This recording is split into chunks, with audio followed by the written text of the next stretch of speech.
ਜਸਵੰਤ ਸਿੰਘ ਖਾਲੜਾ ਦੀ ਬੌਧਿਕ ਪ੍ਰਤਿਭਾ ਦੀਆਂ ਝਲਕਾਂ। ਪੰਜਾਬ ਸਮੱਸਿਆ। ਸਿੱਖ ਭਾਈਚਾਰੇ ਦੇ ਭਾਰਤੀ ਸੰਘ ਨਾਲ ਸਬੰਧਾਂ ਦੀ ਸਮੱਸਿਆ। ਇਹ ਲੇਖ ਜਸਵੰਤ ਸਿੰਘ ਖਾਲੜਾ ਨੇ ਦਸੰਬਰ 1990 ਵਿੱਚ ਲਿਖਿਆ ਸੀ।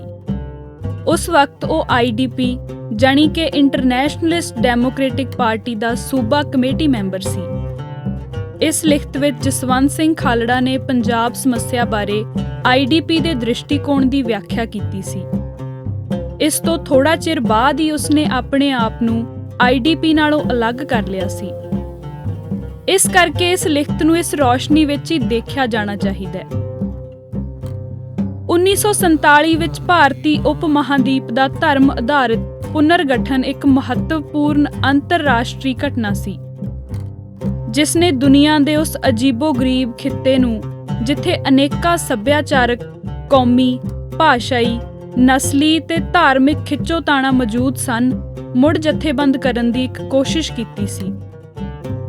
ਚਾਹੇ ਕੋਈ ਹੁਣ ਕੁਝ ਵੀ ਕਹੇ, ਉਸ ਸਮੇਂ ਸਾਰੀਆਂ ਧਿਰਾਂ ਦੇ ਵੱਡੀ ਬਹੁਗਿਣਤੀ ਰਾਜਨੀਤੀਵਾਨ ਇਸ ਘਟਨਾ ਚੱਕਰ ਨੂੰ ਮੁਕਾਬਲਤਨ ਦਰੁਸਤ ਮੰਨਦੇ ਸਨ। ਬਟਵਾਰੇ ਦੇ ਵਿਚਾਰ ਵਟਾਂਦਰੇ ਦੇ ਦੌਰ ਅੰਦਰ ਇੱਕ ਛੋਟਾ ਧਾਰਮਿਕ ਗੁੱਟ ਭਾਵ ਸਿੱਖ ਭਾਈਚਾਰਾ ਦੁਬਿਧਾ ਦਾ ਸ਼ਿਕਾਰ ਰਿਹਾ। ਉਸ ਦੇ ਕਈ ਕਾਰਨ ਸਨ, ਜਿਨ੍ਹਾਂ ਵਿੱਚ ਭੂਗੋਲਿਕ ਖਿੱਤੇ ਦੀ ਅਸਪਸ਼ਟਤਾ ਅਤੇ ਇੱਛਾਵਾਂ ਤੇ ਹਕੀਕਤਾਂ ਦੇ ਜ਼ਿਆਦਾ ਅੰਤਰ ਵੀ ਸਨ।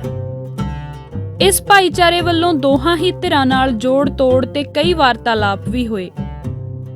ਪੰਜਾਬ ਅੰਦਰ ਸਿੱਖਾਂ ਦੇ ਮੁਸਲਿਮ ਭਾਈਚਾਰੇ ਨਾਲ ਇਤਿਹਾਸਿਕ ਤੇ ਰਾਜਨੀਤਿਕ ਤਣਾਵਾਂ ਦੀਆਂ ਯਾਦਾਂ ਤਾਜ਼ਾ ਹੋਣ ਕਰਕੇ ਉਹਨਾਂ ਆਪਣੇ ਆਪ ਨੂੰ ਹਿੰਦੂ ਭਾਈਚਾਰੇ ਦੇ ਨੇੜੇ ਲਾਉਣਾ ਚੰਗਾ ਸਮਝਿਆ।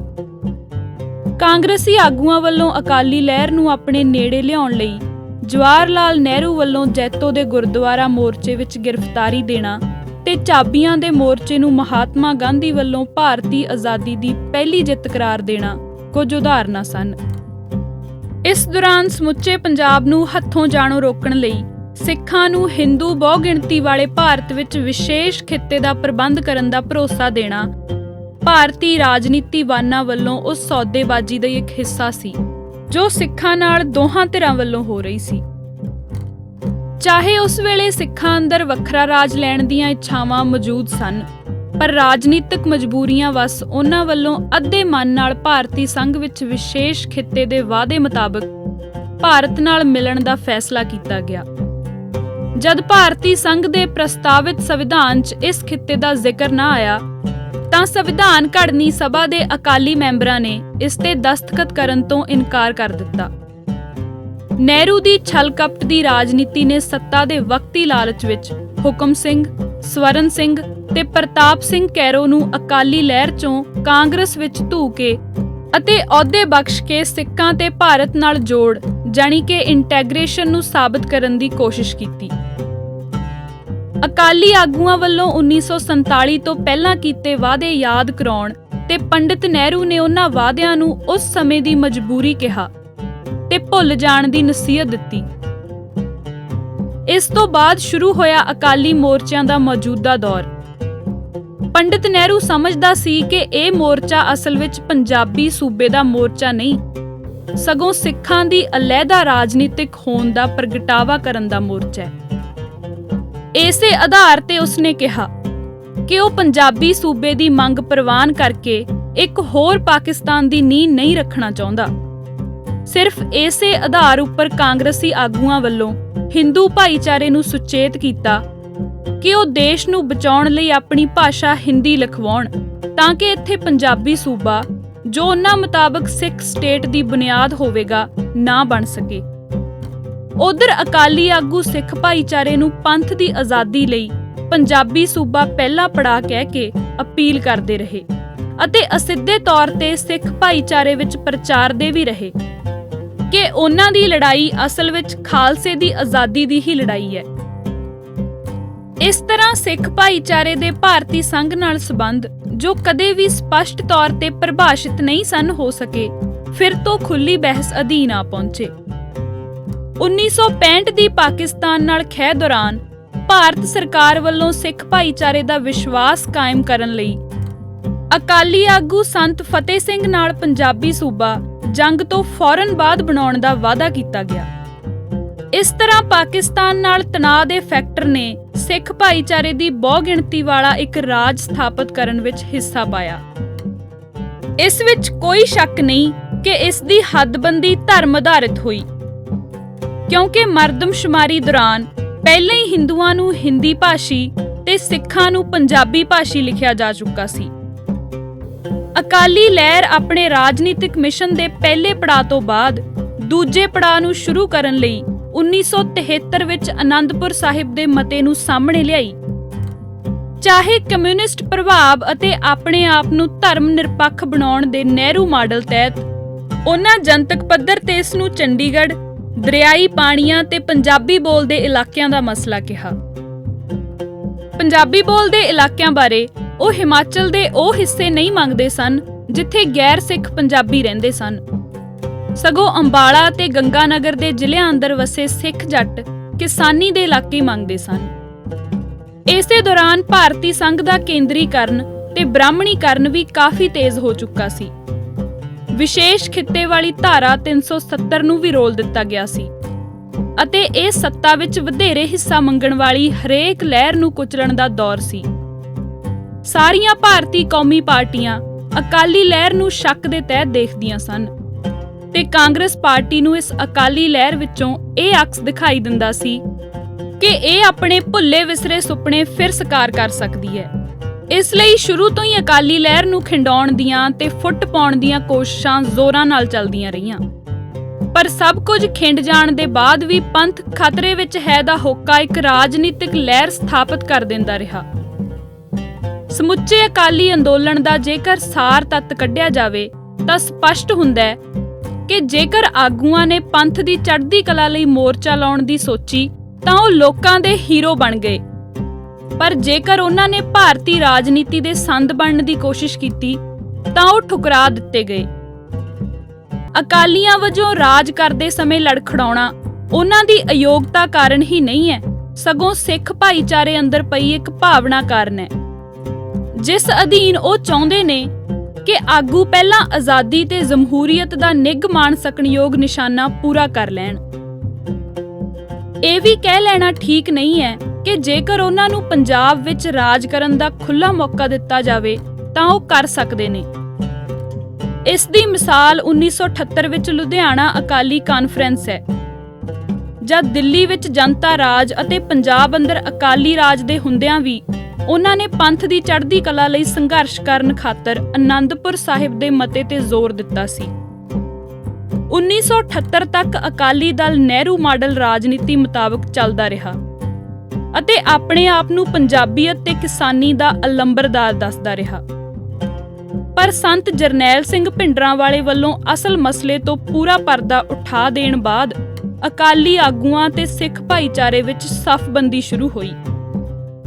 ਆਪਣੀਆਂ ਸਥਾਪਿਤ ਸ਼ਖਸੀਅਤਾਂ ਤੇ ਜਥੇਬੰਦਕ ਤਾਣੇ ਬਾਣਿਆਂ ਸਦਕਾ ਪੁਰਾਣੀ ਲੀਡਰਸ਼ਿਪ ਸਿੱਖ ਭਾਈਚਾਰੇ ਦੇ ਰਵਾਇਤੀ ਅਕਾਲੀ ਹਿੱਸੇ ਤੇ ਆਪਣਾ ਕਾਫੀ ਪ੍ਰਭਾਵ ਬਣਾਈ ਰੱਖਣ ਵਿੱਚ ਸਫਲ ਰਹੀ, ਪਰ ਸਪਸ਼ਟ ਲਫ਼ਾਜ਼ੀ ਤਹਿਤ ਆਈਆਂ ਖਾੜਕੂ ਧਿਰਾਂ ਨੇ ਵੀ ਉਹਨਾਂ ਦਾ ਖਿੰਡਾਅ ਜਾਰੀ ਰੱਖਿਆ ਅਤੇ ਅਖੀਰ 1990 ਵਿੱਚ ਸਮਤੋਲ ਅਕਾਲੀ ਪੱਖ ਤੋਂ ਜਾਂਦਾ ਰਿਹਾ ਤੇ ਹੁਣ ਸਿੱਖ ਭਾਈਚਾਰੇ ਦੇ ਰਵਾਇਤੀ ਅਕਾਲੀ ਹਿੱਸੇ ਉੱਪਰ ਖਾੜਕੂ ਪਹਿਲੇ ਨੰਬਰ ਤੇ ਅਤੇ ਰਵਾਇਤੀ ਅਕਾਲੀ ਦੂਜੇ ਨੰਬਰ ਤੇ ਪ੍ਰਭਾਵੀ ਹਨ।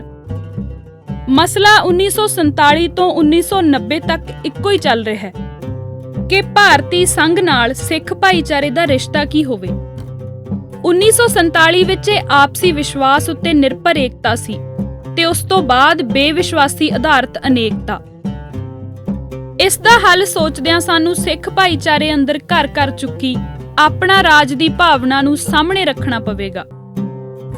ਜੇਕਰ ਪਿਛਲੇ 43 ਸਾਲਾਂ ਅੰਦਰ ਭਾਰਤੀ ਰਾਜ ਸਭ ਲੋਕਾਂ ਦਾ ਰਾਜ ਬਣ ਕੇ ਦਿਖਾ ਦਿੰਦਾ ਤਾਂ ਇਸ ਭਾਵਨਾ ਦੀ ਸੰਤੁਸ਼ਟੀ ਹੋ ਸਕਦੀ ਸੀ। ਜੇਕਰ ਨਿਕਟ ਭਵਿੱਖ ਵਿੱਚ ਇਹ ਸਭ ਦਾ ਸਾਂਝਾ ਰਾਜ ਬਣ ਸਕਣ ਦੀਆਂ ਸੰਭਾਵਨਾ ਰੱਖਦਾ ਹੋਵੇ ਤਾਂ ਵੀ ਕੁਝ ਚਿਰ ਰੁਕਿਆ ਜਾ ਸਕਦਾ ਹੈ, ਪਰ ਜੇਕਰ 43 ਸਾਲਾਂ ਦੇ ਵਹਿਣ ਨੂੰ ਤੇ ਅੱਜ ਦੇ ਭਾਰਤੀ ਰਾਜਨੀਤੀ ਦੇ ਫਿਰਕੂ ਦੌਰ ਨੂੰ ਹਕੀਕਤ ਮੰਨ ਕੇ ਚੱਲੀਏ ਤਾਂ ਸਾਨੂੰ ਬਿਨਾਂ ਦੇਰ ਇਸ ਮਸਲੇ ਦਾ ਹੱਲ ਲੱਭਣਾ ਚਾਹੀਦਾ ਹੈ ਤੇ ਹੋਰ ਖੂਨ ਖਰਾਬੇ ਤੋਂ ਬਚਾਅ ਕਰਨਾ ਚਾਹੀਦਾ ਹੈ। ਅੱਜ ਇਸ ਦੇ ਅਮਨਪੂਰਵਕ ਹੱਲ ਲਈ ਜ਼ਰੂਰੀ ਹੈ ਕਿ ਇਹ ਮੰਨ ਲਿਆ ਜਾਵੇ ਕਿ ਭਾਰਤੀ ਸੰਘ ਨਾਲ ਸਿੱਖ ਭਾਈਚਾਰੇ ਦੇ ਸਬੰਧਾਂ ਨੂੰ ਮੁੜ ਵਿਚਾਰਨ ਤੇ ਮੁੜ ਨਿਰਧਾਰਿਤ ਕਰਨ ਦਾ ਮੁੱਦਾ ਸਾਡੇ ਸਾਹਮਣੇ ਹੈ। ਸਿੱਖ ਭਾਈਚਾਰਾ ਕਿਸ ਤਰ੍ਹਾਂ ਦੇ ਸਬੰਧ ਚਾਹੁੰਦਾ ਹੈ, ਇਹ ਜਾਣਨ ਦੇ ਦੋ ਤਰੀਕੇ ਹੋ ਸਕਦੇ ਨੇ। ਜਾਂ ਤਾਂ ਸਭ ਸਿੱਖ ਜਥੇਬੰਦੀਆਂ ਨੂੰ ਮੇਜ਼ ਤੇ ਸੱਦਿਆ ਜਾਵੇ ਤੇ ਉਹਨਾਂ ਨਾਲ ਇਹ ਮਸਲਾ ਤੈਅ ਕੀਤਾ ਜਾਵੇ, ਜਾਂ ਸਮੁੱਚੇ ਸਿੱਖ ਭਾਈਚਾਰੇ ਦੀ ਰਾਏ ਲਈ ਜਾਵੇ।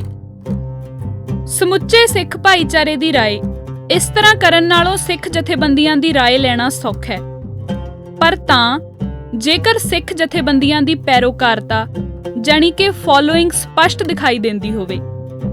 ਪਰੰਤੂ ਅੱਜ ਦਸੰਬਰ 1990 ਵਿੱਚ ਸਥਿਤੀ ਇੰਨੀ ਗੁੰਝਲਦਾਰ ਹੈ ਕਿ ਸਿੱਖ ਜਥੇਬੰਦੀਆਂ ਦੀ ਹੋਂਦ ਅਤੇ ਸਮਰੱਥਾ ਅਸਪਸ਼ਟ ਹੈ ਅਤੇ ਬਹੁਤੇ ਆਗੂ ਜਿਸ ਪੋਜੀਸ਼ਨ ਵਿੱਚ 10 ਸਾਲ ਪਹਿਲਾਂ ਸਨ, ਹੁਣ ਉਸ ਦੇ ਉਲਟ ਸਥਿਤੀ ਵਿੱਚ ਹਨ। ਇਸ ਲਈ ਉਹਨਾਂ ਉੱਤੇ ਨਿਰਭਰਤਾ ਨਾ ਤਾਂ ਸਿੱਖ ਭਾਈਚਾਰੇ ਅਤੇ ਨਾ ਹੀ ਭਾਰਤੀ ਸੰਘ ਲਈ ਸਾਰਥਕ ਹੈ। ਇਸ ਲਈ ਹੁਣ ਦੀਆਂ ਹਾਲਤਾਂ ਮੁਤਾਬਕ ਇਸ ਗੁੱਥੀ ਨੂੰ ਸੁਲਝਾਉਣ ਲਈ ਆਮ ਸਿੱਖ ਰਾਏ ਦੀ ਕਦਰ ਕੀਤੀ ਜਾਣੀ ਚਾਹੀਦੀ ਹੈ ਤੇ ਉਸ ਦਾ ਢੰਗ ਹੈ ਸਿੱਖ ਭਾਈਚਾਰੇ ਅੰਦਰ ਰਾਏ ਸ਼ੁਮਾਰੀ ਜਾਣੀ ਕਿ ਰੈਫਰੈਂਡਮ ਕਰਾਉਣਾ। ਕੁਦਰਤੀ ਭਾਰਤੀ ਕਾਨੂੰਨ ਤਹਿਤ ਸਿੱਖਾਂ ਦੀਆਂ ਅਲੱਗਾ ਵੋਟਰ ਸੂਚੀਆਂ ਵੀ ਬਣੀਆਂ ਨੇ ਜੋ ਕਿ ਸ਼੍ਰੋਮਣੀ ਗੁਰਦੁਆਰਾ ਪ੍ਰਬੰਧਕ ਕਮੇਟੀ ਦੀ ਚੋਣ ਦੇ ਕੰਮ ਆਉਂਦੀਆਂ ਨੇ। ਉਹਨਾਂ ਨੂੰ ਅੱਜ ਤੱਕ ਸੋਧ ਕੇ ਉਸ ਆਧਾਰ ਤੇ ਇਸ ਮੁੱਦੇ ਤੇ VOTING ਕਰਾਉਣੀ ਚਾਹੀਦੀ ਹੈ। ਸੰਭਾਵਤ ਤਿੰਨੇ ਵਿਕਲਪਾਂ ਨੂੰ ਸੂਬਿਆਂ ਨੂੰ ਵੱਧ ਅਧਿਕਾਰ, ਆਨੰਦਪੁਰ ਸਾਹਿਬ ਦਾ ਮਤਾ ਜਾਂ ਅੰਦਰੂਨੀ ਖੁਦਮੁਖਤਾਰੀ ਅਤੇ ਜਾਂ ਵੱਖਰਾ ਰਾਜ ਸਬੰਧਤ ਜਥੇਬੰਦੀਆਂ ਵੱਲੋਂ ਲੋਕਾਂ ਵਿੱਚ ਬਹਿਸ ਅਧੀਨ ਲਿਆਂਦਾ ਜਾਵੇ। ਰੇਡੀਓ ਤੇ ਟੈਲੀਵਿਜ਼ਨ ਤੇ ਤਿੰਨਾਂ ਧਿਰਾਂ ਨੂੰ ਪ੍ਰਚਾਰ ਦਾ ਸਮਾਂ ਦਿੱਤੇ ਜਾਣ ਤੋਂ ਬਾਅਦ ਆਖਰ VOTING ਕਰਵਾ ਕੇ ਫੈਸਲਾ ਲਿਆ ਜਾਵੇ ਤੇ ਫੈਸਲਾ ਤੁਰੰਤ ਲਾਗੂ ਕਰ ਦਿੱਤਾ ਜਾਵੇ। ਖੂਨ ਖਰਾਬੇ ਤੋਂ ਬਿਨਾਂ ਸਿਰਫ ਇਹੋ ਹੀ ਹੱਲ ਅੱਜ ਦੀਆਂ ਹਾਲਤਾਂ ਵਿੱਚ ਵੱਧ ਕਾਰਗਰ ਹੋ ਸਕਦਾ ਹੈ। ਇਸ ਹਕੀਕਤ ਨੂੰ ਸਵੀਕਾਰ ਕਰਕੇ ਇਸ ਦੇ ਅਨੁਕੂਲ ਬਣੋ, ਨਹੀਂ ਤਾਂ ਫਿਰ ਅਸਫਲਤਾ ਦਾ ਮੂੰਹ ਵੇਖੋ। ਇਹ ਭਾਰਤੀ ਲੋਕਾਂ ਸਾਹਮਣੇ ਇੱਕੋ ਇੱਕ ਬਦਲ ਹੈ। ਉਹ ਜੋ ਹਾਲਤਾਂ ਦੇ ਅਨੁਕੂਲ ਨਹੀਂ ਢਲਦੇ ਆਮ ਤੌਰ ਤੇ ਅਸਫਲ ਹੁੰਦੇ ਨੇ, ਕਿਉਂਕਿ ਅਨੁਕੂਲ ਹੋਣਾ ਹੀ ਮਨੁੱਖੀ ਹੋਣ ਦਾ ਕੁਦਰਤੀ ਨੇਮ ਹੈ। ਚੋਣਾਂ ਬਾਰੇ ਨਜ਼ਰੀਆ। ਸ੍ਰੀ ਦਰਬਾਰ ਸਾਹਿਬ ਉੱਤੇ ਫੌਜੀ ਹਮਲੇ ਤੋਂ ਬਾਅਦ ਸਿੱਖ ਜੁਝਾਰੂ ਲਹਿਰ ਦੇ ਆਗੂਆਂ ਸਾਹਮਣੇ ਚੋਣਾਂ ਬਾਰੇ ਸਹੀ ਨਜ਼ਰੀਆ ਅਪਣਾਉਣ ਦਾ ਮਸਲਾ ਮੁੜ-ਮੁੜ ਕੇ ਪੇਸ਼ ਹੁੰਦਾ ਰਿਹਾ। ਭਾਰਤ ਦੇ ਪ੍ਰਧਾਨ ਮੰਤਰੀ ਰਾਜੀਵ ਗਾਂਧੀ ਤੇ ਸ਼੍ਰੋਮਣੀ ਅਕਾਲੀ ਦਲ ਦੇ ਪ੍ਰਧਾਨ ਸੰਤ ਹਰਚੰਦ ਸਿੰਘ ਲੌਂਗੋਵਾਲ ਵਿਚਕਾਰ 25 ਜੁਲਾਈ 1985 ਨੂੰ ਨੇਪਰੇ ਚੜੇ ਸਮਝੌਤੇ ਅਨੁਸਾਰ ਅਗਸਤ 1985 ਵਿੱਚ ਪੰਜਾਬ ਅਸੈਂਬਲੀ ਲਈ ਚੋਣਾਂ ਹੋਈਆਂ ਸਨ। ਉਦੋਂ ਤੱਕ ਖਾੜਕੂ ਸੰਘਰਸ਼ ਦਾ ਜਥੇਬੰਦਕ ਸਰੂਪ ਉੱਭਰ ਕੇ ਸਾਹਮਣੇ ਨਹੀਂ ਆਇਆ ਸੀ। ਜਿਹੜੇ ਖਾੜਕੂ ਉਸ ਵਕਤ ਖਿੰਡਰੇ ਬਿਖਰੇ ਰੂਪ ਵਿੱਚ ਕੰਮ ਕਰ ਰਹੇ ਸਨ, ਉਹਨਾਂ ਨੇ ਭਾਰਤੀ ਸੰਵਿਧਾਨ ਹੇਠ ਹੋਣ ਵਾਲੀਆਂ ਚੋਣਾਂ ਵਿੱਚ ਕਿਸੇ ਵੀ ਰੂਪ ਵਿੱਚ ਹਿੱਸਾ ਨਾ ਲੈਣ ਦੀ ਸਿਧਾਂਤਕ ਪੋਜੀਸ਼ਨ ਲੈ ਲਈ ਸੀ। ਉਸ ਤੋਂ ਬਾਅਦ ਦਸੰਬਰ 1999 ਵਿੱਚ ਜਦੋਂ ਭਾਰਤੀ ਪਾਰਲੀਮੈਂਟ ਲਈ ਚੋਣਾਂ ਹੋਈਆਂ ਤਾਂ ਉਸ ਵੇਲੇ ਖਾੜਕੂ ਸੰਘਰਸ਼ ਪੂਰੇ ਜੋਬਨ ਤੇ ਪਹੁੰਚਿਆ ਹੋਇਆ ਸੀ।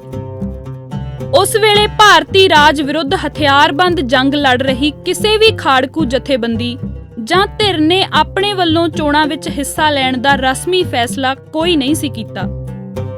ਪਰ ਖਾੜਕੂ ਸੰਘਰਸ਼ ਦੇ ਹਮਾਇਤੀ ਸਮਝੇ ਜਾਂਦੇ ਕੁਝ ਵਿਅਕਤੀਆਂ ਜਾਂ ਖਾੜਕੂ ਸੰਘਰਸ਼ ਦੌਰਾਨ ਸ਼ਹੀਦ ਹੋਏ ਕੁਝ ਸਿੰਘਾਂ ਦੇ ਪਰਿਵਾਰਾਂ ਦੇ ਮੈਂਬਰਾਂ ਨੇ ਆਪਣੇ ਪੱਧਰ ਤੇ ਚੋਣਾਂ ਦੇ ਮੈਦਾਨ ਵਿੱਚ ਕੁੱਦਣ ਦਾ ਐਲਾਨ ਕਰ ਦਿੱਤਾ ਸੀ। ਉਸ ਵੇਲੇ ਸਾਰੀਆਂ ਹੀ ਰਵਾਇਤੀ ਰਾਜਸੀ ਪਾਰਟੀਆਂ ਸਿੱਖ ਜਨਤਾ ਦੇ ਮਨਾਂ ਤੋਂ ਲੱਥ ਚੁੱਕੀਆਂ ਸਨ। ਖਾੜਕੂ ਸੰਘਰਸ਼ ਨੂੰ ਸਿੱਖ ਕੌਮ ਦੀ ਭਰਵੀਂ ਹਮਾਇਤ ਮਿਲ ਰਹੀ ਸੀ। ਅਜਿਹੀ ਹਾਲਤ ਵਿੱਚ ਖਾੜਕੂ ਲੀਡਰਸ਼ਿਪ ਵੱਲੋਂ ਕੋਈ ਸਪਸ਼ਟ ਪੋਜੀਸ਼ਨ ਨਾ ਲੈਣ ਕਰਕੇ ਆਮ ਸਿੱਖ ਜਨਤਾ ਚੋਣਾਂ ਅੰਦਰ ਇੱਕਦਮ ਖਾੜਕੂਆਂ ਦੇ ਹਮਾਇਤੀ ਜਾਣੇ ਜਾਂਦੇ ਉਮੀਦਵਾਰਾਂ ਦੇ ਪੱਖ ਵਿੱਚ ਉਲਰ ਪਈ ਸੀ। ਨਤੀਜੇ ਵਜੋਂ ਇਹਨਾਂ ਉਮੀਦਵਾਰਾਂ ਨੂੰ ਅਣਕਿਆਸੀ ਤੇ ਲਾਮਿਸਾਲ ਜਿੱਤ ਨਸੀਬ ਹੋ ਗਈ ਸੀ। ਭਾਈ ਜਸਵੰਤ ਸਿੰਘ ਖਾਲੜਾ ਨੇ ਉਦੋਂ ਤਰਨਤਾਰਨ ਦੇ ਹਲਕੇ ਤੋਂ ਸਰਦਾਰ ਸਿਮਰਨਜੀਤ ਸਿੰਘ ਮਾਨ ਦੀ ਜਿੱਤ ਯਕੀਨੀ ਬਣਾਉਣ ਲਈ ਪੂਰਾ ਜ਼ੋਰ ਲਾ ਦਿੱਤਾ ਸੀ। 1992 ਵਿੱਚ ਚੰਦਰ ਸ਼ੇਖਰ ਨੂੰ ਲਾਂਬੇ ਕਰਕੇ ਗੱਦੀ ਤੇ ਬਿਰਾਜਮਾਨ ਹੋਏ ਕਾਂਗਰਸ ਪਾਰਟੀ ਦੇ PV ਨਰਸਿਮਹਾ ਰਾਓ ਨੇ ਆਪਣੀ ਸਥਿਤੀ ਨੂੰ ਮਜ਼ਬੂਤ ਕਰ ਲੈਣ ਉਪਰੰਤ ਫਰਵਰੀ 1992 ਵਿੱਚ ਪੰਜਾਬ ਵਿਧਾਨ ਸਭਾ ਦੀਆਂ ਚੋਣਾਂ ਕਰਾਉਣ ਦਾ ਐਲਾਨ ਕਰ ਦਿੱਤਾ ਸੀ। ਕੇਂਦਰ ਸਰਕਾਰ ਨੇ ਖਾੜਕੂ ਲਹਿਰ ਨੂੰ ਵਹਿਸ਼ੀ ਜ਼ਬਰ ਨਾਲ ਕੁਚਲ ਦੇਣ ਅਤੇ ਇਸ ਆਸ਼ੇ ਨਾਲ ਪੰਜਾਬ ਵਿੱਚ ਕਾਂਗਰਸ ਪਾਰਟੀ ਦੀ ਸਰਕਾਰ ਕਾਇਮ ਕਰਨ ਦਾ ਤਹੱਈਆ ਕਰ ਲਿਆ ਜਾਪਦਾ ਸੀ। ਭਾਰਤੀ ਹਾਕਮ ਕਿਸੇ ਵੀ ਹਾਲਤ ਵਿੱਚ ਪੰਜਾਬ ਅੰਦਰ ਸਿੱਖ ਖਾੜਕੂਆਂ ਜਾਂ ਉਹਨਾਂ ਦੇ ਪੱਖੀਆਂ ਦੀ ਸਰਕਾਰ ਬਣਨ ਦੀ ਆਗਿਆ ਦੇਣ ਨੂੰ ਤਿਆਰ ਨਹੀਂ ਸੀ। ਇਸ ਮੰਦਹੋਣੀ ਨੂੰ ਰੋਕਣ ਲਈ ਹੀ ਉਹਨਾਂ ਨੇ 1991 ਦੀਆਂ ਚੋਣਾਂ ਐਨ ਕੰਢੇ ਤੇ ਆ ਕੇ ਮੁਲਤਵੀ ਕਰ ਦਿੱਤੀਆਂ ਸਨ।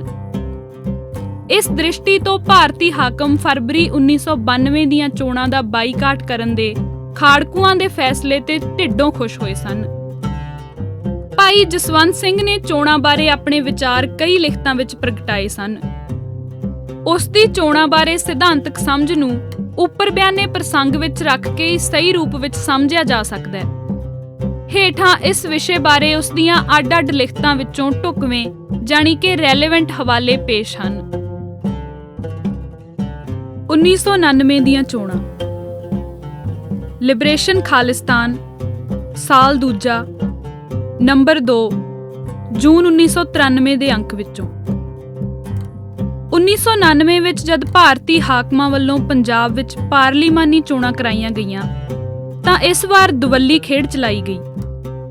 ਪੰਜਾਬ ਦੇ ਗਵਰਨਰ ਸਿਧਾਰਥ ਸ਼ੰਕਰ ਰੇ ਦੀ ਸਕੀਮ ਮੁਤਾਬਕ ਇੱਕ ਪਾਸੇ ਅਕਾਲੀ ਲੀਡਰਸ਼ਿਪ ਨੂੰ ਪਰੇਸ਼ਾਨ ਕਰਨ ਲਈ ਤੇ ਦੂਜੇ ਪਾਸੇ ਖਾੜਕੂ ਨੌਜਵਾਨਾਂ ਵਿੱਚ ਪਾਰਲੀਮਾਨੀ ਖਿੱਚ ਪੈਦਾ ਕਰਨ ਦੇ ਮਨਸ਼ੇ ਨਾਲ ਐਸਾ ਮਾਹੌਲ ਪੈਦਾ ਹੋਣ ਦਿੱਤਾ ਗਿਆ ਜਿਸ ਨਾਲ ਰਾਜਨੀਤਿਕ ਅਰਾਜਕਤਾ ਨੇ ਸਿੱਖ ਕੌਮ ਨੂੰ ਫਿਰ ਆ ਘੇਰਿਆ। ਹਾਂ ਪੱਖੀ ਨਤੀਜਾ ਇਹ ਨਿਕਲਿਆ ਕਿ ਅਕਾਲੀ ਗੁੱਠੇ ਲੱਗ ਗਏ, ਪਰ ਨਾ ਪੱਖੀ ਨਤੀਜਾ ਇਹ ਨਿਕਲਿਆ ਕਿ ਲੀਡਰਸ਼ਿਪ ਦਾ ਖਲਾਅ ਪੈਦਾ ਹੋ ਗਿਆ। ਖਾੜਕੂ ਧਿਰਾਂ ਨੇ ਚੋਣਾਂ ਵਿੱਚ ਹਿੱਸਾ ਨਹੀਂ ਸੀ ਲਿਆ, ਪਰ ਉਹਨਾਂ ਨੇ ਆਪਣੇ ਸਮਰਥਕ ਉਮੀਦਵਾਰਾਂ ਨੂੰ ਜਿਤਾਉਣ ਲਈ ਪੂਰੀ ਵਾਹ ਲਾਈ। ਸਿੱਖ ਕੌਮ ਰਵਾਇਤੀ ਲੀਡਰਸ਼ਿਪ ਤੋਂ ਉਕਤਾ ਗਈ ਸੀ। ਸਿੱਖਾਂ ਨੇ ਰਵਾਇਤੀ ਅਕਾਲੀ ਦਲ ਦੇ ਉਮੀਦਵਾਰਾਂ ਨੂੰ ਹਾਰ ਦਿੱਤੀ, ਪਰ ਬਦਲਵੀਂ ਰਾਜਸੀ ਲੀਡਰਸ਼ਿਪ ਉਸ ਵਕਤ ਸਟੇਜ ਤੇ ਹਾਜ਼ਰ ਨਹੀਂ ਸੀ। ਖਾੜਕੂ ਸਮਝਦੇ ਸਨ ਅਸੀਂ ਬਦਲਵੇਂ ਲੀਡਰਾਂ, ਪਰ ਉਮੀਦਵਾਰ ਸਮਝਦੇ ਸਨ ਉਹ ਪੰਥ ਦੇ ਬੁਲਾਰੇ ਨੇ। ਨਵਾਂ ਉੱਭਰਿਆ ਸਾਂਝਾ ਅਕਾਲੀ ਦਲ ਅਸਲ ਵਿੱਚ ਕੋਈ ਸਾਂਝਾ ਦਲ ਹੈ ਹੀ ਨਹੀਂ ਸੀ। ਉਧਰ ਇੱਕ ਫੈਡਰੇਸ਼ਨ ਦੀ ਲੀਡਰਸ਼ਿਪ ਇਹ ਸਿਹਰਾ ਆਪਣੇ ਸਿਰ ਬੰਨ੍ਹ ਬੈਠੀ ਸੀ, ਪਰ ਬਿਨਾਂ ਸ਼ੱਕ ਖਾੜਕੂ ਧਿਰਾਂ ਦਾ ਸਿੱਕਾ ਸਿੱਖ ਸਿਆਸਤ ਤੇ ਚੱਲਦਾ ਸੀ ਤੇ ਰਵਾਇਤੀ ਅਕਾਲੀ ਆਗੂਆਂ ਦੇ ਮੁਕਾਬਲੇ ਉਹ ਬਦਲਵੀਂ ਧਿਰ ਸਨ। ਪ੍ਰੈਸ ਮੀਡੀਆ ਤੇ ਵੋਟ ਚੋਣ ਮੇਲਿਆਂ ਨੇ ਖਾੜਕੂਆਂ ਨੂੰ ਪੂਰੀ ਤਰ੍ਹਾਂ ਪ੍ਰਭਾਵਿਤ ਕੀਤਾ ਤੇ ਜ਼ਿਆਦਾ ਪ੍ਰਭਾਵਿਤ ਹੋਏ ਉਹਨਾਂ ਦੇ ਗੈਰ ਖਾੜਕੂ ਸਮਰਥਕ। ਕਈ ਹੱਥ ਮਲਦੇ ਰਹਿ ਗਏ ਕਿ ਕਿਤੇ ਟਿਕਟ ਉਹ ਲੈ ਲੈਂਦੇ ਤਾਂ ਅਖਬਾਰ ਵਿੱਚ ਫੋਟੋ ਉਹਨਾਂ ਦੀ ਆਉਂਦੀ। 1999 ਦੀ ਇਸ ਚੋਣ ਨੇ ਖਾੜਕੂਆਂ ਦੁਆਲੇ ਅਜਿਹੇ ਰਾਜਨੀਤਿਕਾਂ ਦੇ ਝੁਰਮਟ ਪੈਦਾ ਕਰ ਦਿੱਤੇ ਜੋ ਸੰਭਾਵਤ ਅਸੈਂਬਲੀ ਚੋਣਾਂ ਵਿੱਚ ਇਸ ਲਹਿਰ ਦਾ ਲਾਹਾ ਲੈ ਕੇ ਵਜ਼ਾਰਤਾਂ ਬਣਾਉਣ ਦੇ ਚਾਹਵਾਨ ਸਨ। ਦਿੱਲੀ ਤੋਂ ਇਸ਼ਾਰੇ ਮਿਲਣ ਲੱਗ ਪਏ ਕਿ ਖਾੜਕੂ ਪਾਰਲੀਮਾਨੀ ਰਾਹ ਦੇ ਪ੍ਰਭਾਵ ਨੂੰ ਕਬੂਲ ਚੁੱਕੇ ਨੇ। ਇਸ ਲਈ ਭਾਰਤ ਚਾਹੁੰਦਾ ਹੈ ਕਿ ਉਹਨਾਂ ਦੇ ਕਿਸੇ ਹਿੱਸੇ ਨੂੰ ਗੱਲਬਾਤ ਵਿੱਚ ਲਿਆਂਦਾ ਜਾਵੇ ਤੇ ਚੋਣਾਂ ਕਰਾ ਕੇ ਪੰਜਾਬ ਵਿੱਚ ਸਰਕਾਰ ਬਣਾਉਣ ਦਾ ਮੌਕਾ ਦਿੱਤਾ ਜਾਵੇ ਤੇ ਉਹਨਾਂ ਦੇ ਹੱਥੀਂ ਇੱਥੇ ਸ਼ਾਂਤੀ ਸਥਾਪਿਤ ਕਰਾਈ ਜਾਵੇ। ਇਸ ਤੋਂ ਪੰਜਾਬ ਦੇ ਸਿੱਖ ਕਾਂਗਰਸੀ ਵੀ ਬਹੁਤ ਪ੍ਰਭਾਵਿਤ ਹੋਏ। ਉਹਨਾਂ ਇਸ ਖੇਡ ਵਿੱਚ ਆਪਣੇ ਆਪ ਨੂੰ ਸ਼ਾਮਲ ਕਰ ਲਿਆ ਤੇ ਨਾਮੀ ਖਾੜਕੂ ਲੀਡਰਾਂ ਨੂੰ ਪਨਾਹ ਤੇ ਸੁਰੱਖਿਆ ਮੁਹੱਈਆ ਕਰਨ ਲੱਗ ਪਏ। ਇੱਕ ਅਜੀਬ ਰਾਜਨੀਤਿਕ ਸਥਿਤੀ ਪੈਦਾ ਹੋ ਚੁੱਕੀ ਸੀ। ਇੱਕ ਪਾਸੇ ਆਪਣੀ ਜਾਨ ਹਥੇਲੀ ਤੇ ਰੱਖ ਕੇ ਕੁਰਬਾਨੀ ਕਰਨ ਵਾਲੇ ਖਾੜਕੂ ਸਨ ਤੇ ਦੂਜੇ ਪਾਸੇ ਪੰਜਾਬ ਵਜ਼ਾਰਤ ਬਣਾਉਣ ਦੇ ਚਾਹਵਾਨ ਰਾਜਨੀਤਿਕ ਅੰਸਰ ਸਨ ਜੋ ਪੂਰੀ ਸਰਗਰਮੀ ਨਾਲ ਖਾੜਕੂਆਂ ਦੇ ਅੱਗੇ ਪਿੱਛੇ ਘੁੰਮ ਰਹੇ ਸਨ। ਖਾਸ ਗੱਲ ਇਹ ਸੀ ਕਿ ਹਿੰਦੂ ਸਿਆਸੀ ਵਰਕਰ ਵੀ ਲਾਹਾ ਲੈਣ ਲਈ ਖਾੜਕੂਆਂ ਦੇ ਉੱਘੇ ਸਮਰਥਕਾਂ ਵਜੋਂ ਉੱਭਰ ਰਹੇ ਸਨ। ਉਧਰ ਅਕਾਲੀ ਦਲ ਮਾਨ, ਬਾਬਾ ਜੋਗਿੰਦਰ ਸਿੰਘ ਤੇ ਮਨਜੀਤ ਸਿੰਘ ਦੀ ਫੈਡਰੇਸ਼ਨ ਆਗਾਮੀ ਚੋਣਾਂ ਜਿੱਤਣ ਲਈ ਪੂਰੀ ਤਿਆਰੀ ਵਿੱਚ ਸਨ ਤੇ ਉਹਨਾਂ ਦਾ ਆਪਣਾ ਭੇੜ ਇੱਕ ਦੂਜੇ ਤੋਂ ਵਜ਼ਾਰਤ ਖੋਹਣ ਦਾ ਬਣਿਆ ਹੋਇਆ ਸੀ। ਪੰਜਾਬ ਦੇ ਕਾਂਗਰਸੀ ਕੁਝ ਖਾੜਕੂ ਧਿਰਾਂ ਦਾ ਸਮਰਥਨ ਲੈ ਕੇ ਅੱਗੇ ਆਉਣ ਲਈ ਪੂਰੀ ਤਿਆਰੀ ਵਿੱਚ ਸਨ। ਰਵਾਇਤੀ ਅਕਾਲੀ ਆਗੂ ਸਮਝ ਚੁੱਕੇ ਸਨ ਕਿ ਸਮਤੋਲ ਖਾੜਕੂਆਂ ਦੇ ਹੱਥ ਵਿੱਚ ਹੈ ਇਸ ਲਈ ਉਹ ਵੀ ਆਪਣੀ ਬੋਲੀ ਬਦਲ ਕੇ ਖਾੜਕੂ ਪੱਖੀਆਂ ਵਜੋਂ ਪੇਸ਼ ਹੋਣ ਲੱਗ ਪਏ। ਦਿੱਲੀ ਸਰਕਾਰ ਵੱਲੋਂ ਅਸੈਂਬਲੀ ਚੋਣਾਂ ਦੀ ਕੁੱਤੇ ਝਾਕ ਦਾ ਮਾਹੌਲ ਜਿਉਂ-ਜਿਉਂ ਲੰਮਾ ਹੁੰਦਾ ਗਿਆ, ਵੱਖ-ਵੱਖ ਰਾਜਨੀਤਿਕ ਹਿੱਤਾਂ ਵਾਲੇ ਅਨਸਰਾਂ ਨੇ ਖਾੜਕੂ ਜਥੇਬੰਦੀਆਂ ਨਾਲ ਸੰਪਰਕ ਵਧਾਉਣੇ ਸ਼ੁਰੂ ਕਰ ਦਿੱਤੇ ਤੇ ਇਸ ਅਮਲ ਨੇ ਖਾੜਕੂਆਂ ਨੂੰ ਇੱਕ ਨਵੇਂ ਰੋਲ ਵਿੱਚ ਪਾ ਦਿੱਤਾ। ਉਹ ਕਿੰਗ ਬਣਨ ਦੀ ਥਾਂ ਕਿੰਗ ਮੇਕਰ ਬਣਨ ਵਿੱਚ ਆਨੰਦ ਲੈਣ ਲੱਗ ਪਏ। ਉਹ ਕਦੇ ਕਿਸੇ ਜਥੇਬੰਦੀ ਨੂੰ ਮਾਨਤਾ ਦਿੰਦੇ ਤੇ ਕਦੇ ਕਿਸੇ ਤੋਂ ਵਾਪਸ ਲੈ ਲੈਂਦੇ। ਵੱਖੋ ਵੱਖਰੀਆਂ ਧਿਰਾਂ ਇੱਕ ਦੂਜੇ ਨੂੰ ਗੁੱਠੇ ਲਾਉਣ ਲਈ ਇਹਨਾਂ ਨੂੰ ਲਗਾਤਾਰ ਵਰਤਣ ਲੱਗ ਪਈਆਂ। ਆਉਣ ਵਾਲੀ ਸਿਆਸਤ ਵਿੱਚ ਥਾਂ ਬਣਾਉਣ ਲਈ ਕਈ ਸਲਾਹਕਾਰ ਵੀ ਆਪਣੀਆਂ ਕਲਮਾਂ ਤੇ ਮਸ਼ਵਰਿਆਂ ਸਮੇਤ ਹਾਜ਼ਰ ਹੋ ਗਏ। ਦਿੱਲੀ ਨੂੰ ਇਹ ਕੰਮ ਕਾਫੀ ਰਾਸ ਆਇਆ। ਉਹਨਾਂ ਚੋਣਾਂ ਤੋਂ ਪਹਿਲਾਂ ਗੱਲਬਾਤ ਦਾ ਚੋਗਾ ਸੁੱਟਿਆ ਤੇ ਦਿੱਲੀ ਵੱਲ ਨੂੰ ਦੌੜਾਂ ਲੱਗ ਪਈਆਂ। ਹਰ ਕੋਈ ਖਾੜਕੂਆਂ ਦੀ ਸਹਿਮਤੀ ਦਿਖਾ ਕੇ ਗੱਲਬਾਤ ਲਈ ਜਾਂਦਾ, ਪਰ ਕੋਈ ਦੂਜੀ ਖਾੜਕੂ ਧਿਰ ਠਿੱਬੀ ਮਾਰ ਦਿੰਦੀ। ਮਾਨ ਦਲ ਇੱਕ ਮੁੱਖ ਪਾਰਲੀਮਾਨੀ ਧਿਰ ਬਣ ਕੇ ਉੱਭਰੀ। ਰਵਾਇਤੀ ਅਕਾਲੀ ਆਗੂਆਂ ਨੇ ਮਾਨ ਨੂੰ ਅਜ਼ਮਾਇਸ਼ ਵਿੱਚ ਪਾ ਕੇ ਦਿੱਲੀ ਨੂੰ ਤੋਰ ਦਿੱਤਾ। ਕੁਦਰਤੀ ਸਿੱਟੇ ਜੋ ਨਿਕਲਣੇ ਸੀ ਉਹ ਨਿਕਲੇ ਤੇ ਬਾਕੀਆਂ ਨੇ ਤਾੜੀ ਮਾਰ ਦਿੱਤੀ। ਅਖੀਰ 1991 ਦੀਆਂ ਚੋਣਾਂ ਦਾ ਐਲਾਨ ਹੋਇਆ। ਸਿੱਖ ਰਾਜਨੀਤੀ ਵਿੱਚ 1999 ਵਿੱਚ ਬੀਜੀ ਅਰਾਜਕਤਾ ਦੀ ਫਸਲ ਨੇ ਆਪਣਾ ਰੰਗ ਦਿਖਾਇਆ। ਖਾੜਕੂ ਆਪਣੀ ਆਗੂ ਹਸਤੀ ਨੂੰ ਇੱਕ ਸਹਾਇਕ ਰੋਲ ਤੱਕ ਸੀਮਿਤ ਕਰ ਚੁੱਕੇ ਸਨ। ਹੁਣ ਉਹ ਕਿਸੇ ਨਾ ਕਿਸੇ ਦੀ ਮਦਦ ਕਰਨ ਦੀ ਖੇਡ ਵਿੱਚ ਫਸ ਗਏ। ਕਾਂਗਰਸ ਪਾਰਟੀ ਵੱਲੋਂ ਬਾਈਕਾਟ ਦੇ ਐਲਾਨ ਬਾਅਦ ਉੱਗੇ ਕਾਂਗਰਸੀ ਕੁਝ ਖਾੜਕੂਆਂ ਦੇ ਸਮਰਥਨ ਨਾਲ ਚੋਣ ਵਿੱਚ ਉਤਰੇ। ਮਾਨ ਦਲ ਵੱਲੋਂ ਵੱਖ-ਵੱਖ ਖਾੜਕੂ ਧਿਰਾਂ ਦੇ ਉਮੀਦਵਾਰਾਂ ਦੀ ਗਿਣਤੀ ਨੂੰ ਐਡਜਸਟ ਕਰਨ ਦੀ ਅਸਮਰੱਥਾ ਨੇ ਕੁਝ ਖਾੜਕੂ ਧਿਰਾਂ ਵੱਲੋਂ ਬਾਈਕਾਟ ਦੀ ਲਾਈਨ ਲੈਣ ਦਾ ਰਾਹ ਪੱਧਰਾ ਕੀਤਾ। ਭਾਈ ਮਨਜੀਤ ਸਿੰਘ ਵੱਲੋਂ ਦੂਸਰੇ ਗਰੁੱਪਾਂ ਨੂੰ ਹੂੰਝ ਦੇਣ ਦੀ ਲਾਲਸਾ ਤਹਿਤ ਬਾਬਾ ਮਾਨੋ ਚਾਲ ਦਾ ਸਮਰਥਨ ਹਾਸਲ ਕੀਤਾ ਗਿਆ। ਸਿੱਖ ਉਮੀਦਵਾਰਾਂ ਵੱਲੋਂ ਇੱਕ ਦੂਜੇ ਨੂੰ ਮਨਾਉਣ ਲਈ ਖਾੜਕੂਆਂ ਦਾ ਸਾਥ ਲੈਣ ਲਈ ਹੱਥ ਪੈਰ ਮਾਰੇ ਗਏ। ਬਾਈਕਾਟ ਦੀ ਲਾਈਨ ਵਾਲੀਆਂ ਧਿਰਾਂ ਨੇ ਜਿਵੇਂ 1992 ਦੀਆਂ ਚੋਣਾਂ ਵਿੱਚ ਬਾਈਕਾਟ ਕਰਵਾਇਆ, ਪਤਾ ਨਹੀਂ 1991 ਵਿੱਚ ਇਹ ਕੋਸ਼ਿਸ਼ ਇਸ ਪੱਧਰ ਤੇ ਕਿਉਂ ਨਹੀਂ ਕੀਤੀ ਗਈ। ਇਹਨਾਂ ਚੋਣਾਂ 91 ਤੇ 92 ਵਿਚਕਾਰਲੇ ਵਕਫੇ ਦੌਰਾਨ ਖਾੜਕੂ ਧਿਰਾਂ ਦੇ ਅਮਲ ਨੇ ਉਹਨਾਂ ਦੀ ਭਰੋਸੇਯੋਗਤਾ ਤੇ ਕਾਫੀ ਸੱਟ ਮਾਰੀ। 1991 ਤੱਕ ਸਿੱਖ ਰਾਜਨੀਤੀ ਅੰਦਰ ਦਾਬੇ ਵਾਲੀ ਪ੍ਰਮੁੱਖਤਾ ਹਾਸਲ ਕਰ ਚੁੱਕੀ ਖਾੜਕੂ ਲਹਿਰ ਆਪਣਾ ਰਾਜਨੀਤਿਕ ਮਹੱਤਵ ਆਪ ਹੀ ਘਟਾ ਚੁੱਕੀ ਸੀ ਤੇ ਜੇਕਰ ਇਹ ਚੋਣਾਂ ਹੋ ਜਾਂਦੀਆਂ ਤਾਂ ਉਹਨਾਂ ਦੇ ਸਮਰਥਨ ਵਾਲੇ ਉਮੀਦਵਾਰਾਂ ਨੇ ਜੋ ਨਕਸ਼ਾ ਪੇਸ਼ ਕਰਨਾ ਸੀ ਉਹ ਸ਼ਾਇਦ ਤਸਵੀਰ ਨੂੰ ਹੋਰ ਵੀ ਵਿਗਾੜ ਦਿੰਦਾ। ਚੋਣਾਂ ਰੱਦ ਹੋਈਆਂ ਤਾਂ ਨਵੇਂ ਸਿਰਿਓਂ ਨਵੀਆਂ ਚੋਣਾਂ ਲਈ ਕਤਾਰਬੰਦੀਆਂ ਸ਼ੁਰੂ ਹੋਈਆਂ। ਉਧਰ ਦਿੱਲੀ ਦਰਬਾਰ ਨੇ ਲਾਈਨ ਬਦਲ ਲਈ ਸੀ। ਇਸ ਦੇ ਸੰਕੇਤ ਰਵਾਇਤੀ ਆਗੂਆਂ ਨੂੰ ਮਿਲ ਚੁੱਕੇ ਸਨ। ਉਹ ਵੀ ਬਦਲਾ ਲੈਣਾ ਚਾਹੁੰਦੇ ਸਨ। ਖਾੜਕੂ ਆਪਣੇ ਮਿੱਤਰਾਂ ਦਾ ਘੇਰਾ ਤੋੜ ਕੇ ਹਰ ਪਾਸੇ ਵਿਰੋਧ ਖੜੇ ਕਰ ਚੁੱਕੇ ਸਨ ਤੇ ਸਮਾਜ ਵਿਰੋਧੀ ਅਨਸਰਾਂ ਦੀ ਉਹਨਾਂ ਦੀਆਂ ਸਫਾਂ ਅੰਦਰ ਭਰਮਾਰ ਹੋ ਗਈ ਸੀ। ਨਵੀਆਂ ਚੋਣਾਂ 1992 ਦਾ ਐਲਾਨ ਹੋਇਆ। ਰਵਾਇਤੀ ਅਕਾਲੀ ਆਗੂਆਂ ਨੇ ਬਾਈਕਾਟ ਦਾ ਨਾਅਰਾ ਦੇ ਕੇ ਖਾੜਕੂਆਂ ਨੂੰ ਕਸੂਤੀ ਸਥਿਤੀ ਵਿੱਚ ਫਸਾ ਦਿੱਤਾ, ਜੋ ਕਿ ਇਹ ਚੋਣਾਂ ਲੜਨ ਦੀ ਪੂਰੀ ਤਿਆਰੀ ਵਿੱਚ ਸਨ। ਅਖੀਰ ਵੇਖੋ ਵੇਖੀ ਬਾਈਕਾਟ ਦਾ ਨਾਅਰਾ ਜ਼ੋਰ ਫੜਦਾ ਗਿਆ ਅਤੇ ਇੱਕ ਦੋ ਆਗੂਆਂ ਨੂੰ ਰਵਾਇਤੀ ਆਗੂਆਂ ਦੇ ਇਸ਼ਾਰੇ ਤੇ ਧਮਕੀ ਨਾਲ ਵੀ ਬਾਈਕਾਟ ਲਈ ਮਨਾ ਲਿਆ ਗਿਆ। ਕੌਮੀ ਇਕਜੁੱਟਤਾ ਦਿਖਾਉਂਦੇ ਹੋਏ ਇਸ ਪਹਿਲੇ ਪੈਂਤੜੇ ਤੇ ਸਿੱਖ ਵੋਟਰਾਂ ਨੇ ਇਕਮੁੱਠ ਹੋ ਕੇ ਫੁੱਲ ਚੜਾਏ। 1992 ਦੀਆਂ ਚੋਣਾਂ। ਇਹ ਲੇਖ 1992 ਦੀਆਂ ਚੋਣਾਂ ਮੌਕੇ ਭਾਈ ਜਸਵੰਤ ਸਿੰਘ ਖਾਲੜਾ ਨੇ ਲਿਬਰੇਸ਼ਨ ਖਾਲਿਸਤਾਨ ਦੇ ਫਰਵਰੀ ਦੇ ਅੰਕ ਵਿੱਚ ਚੋਣਾਂ ਦੀ ਖੇਡ ਖੇਡੀ ਜਾਵੇ ਜਾਂ ਨਾ ਦੇ ਦਿਲਕਸ਼ ਸਿਰਲੇਖ ਹੇਠ ਲਿਖਿਆ ਸੀ। ਪੂਰਬੀ ਪੰਜਾਬ ਵਿੱਚ ਚੋਣਾਂ ਦੇ ਮੁੜ ਐਲਾਨ ਨੇ ਸਿੱਖ ਹਲਕਿਆਂ ਵਿੱਚ ਇਹ ਬਹਿਸ ਮੁੜ ਛੇੜ ਦਿੱਤੀ ਹੈ। ਲਗਭਗ ਹਰ ਜਥੇਬੰਦੀ ਇਸ ਦੇ ਹੱਕ ਜਾਂ ਵਿਰੋਧ ਵਿੱਚ ਆਪੋ ਆਪਣੇ ਵਿਚਾਰ ਪੇਸ਼ ਕਰਦਿਆਂ ਆਪੋ ਆਪਣਾ ਰੋਲ ਨਿਰਧਾਰਤ ਕਰ ਰਹੀ ਹੈ। ਕੋਈ ਵੀ ਸਿੱਖ ਜਥੇਬੰਦੀ ਅਜੇ ਤੱਕ ਚੋਣਾਂ ਦੇ ਰਾਹ ਨੂੰ ਖਾਲਿਸਤਾਨ ਦੀ ਮੁਕਤੀ ਦਾ ਰਾਹ ਤਾਂ ਨਹੀਂ ਕਰਾਰ ਦੇ ਸਕੀ, ਪਰ ਅਨੇਕਾਂ ਹੀ ਇਸ ਨੂੰ ਮੁਕਤੀ ਲਈ ਸਹਾਈ ਕਰਾਰ ਦੇ ਕੇ ਇਸ ਦੀ ਵਕਾਲਤ ਵਿੱਚ ਰੁੱਝੀਆਂ ਨਜ਼ਰ ਆ ਰਹੀਆਂ ਨੇ। ਚੋਣ ਦਾ ਸ਼ਬਦੀ ਅਰਥ ਤਾਂ ਇਹੋ ਹੁੰਦਾ ਹੈ ਕਿ ਤੁਸੀਂ ਦਿੱਤੀਆਂ ਹਾਲਤਾਂ ਤੇ ਲਾਈਆਂ ਗਈਆਂ ਸ਼ਰਤਾਂ ਦੇ ਵਿੱਚ ਰਹਿੰਦਿਆਂ ਇੱਕ ਸੀਮਤ ਕਾਰਜ ਵਾਸਤੇ ਆਪਣੇ ਨੁਮਾਇੰਦਿਆਂ ਦੀ ਚੋਣ ਕਰੋ ਅਤੇ ਇਸੇ ਹੀ ਤਰ੍ਹਾਂ ਅੱਜ ਦੇ ਚੋਣ ਸਾਡੇ ਵਿਚਾਰ ਗੋਚਰੇ ਹੈ। ਉਹ ਇੱਕ ਵਿਸ਼ੇਸ਼ ਹਾਲਤ ਵਿੱਚ ਅਤੇ ਇੱਕ ਵਿਸ਼ੇਸ਼ ਮਕਸਦ ਵਾਸਤੇ ਵਿਸ਼ੇਸ਼ ਸ਼ਰਤਾਂ ਤਹਿਤ ਹੋ ਰਹੀ ਹੈ।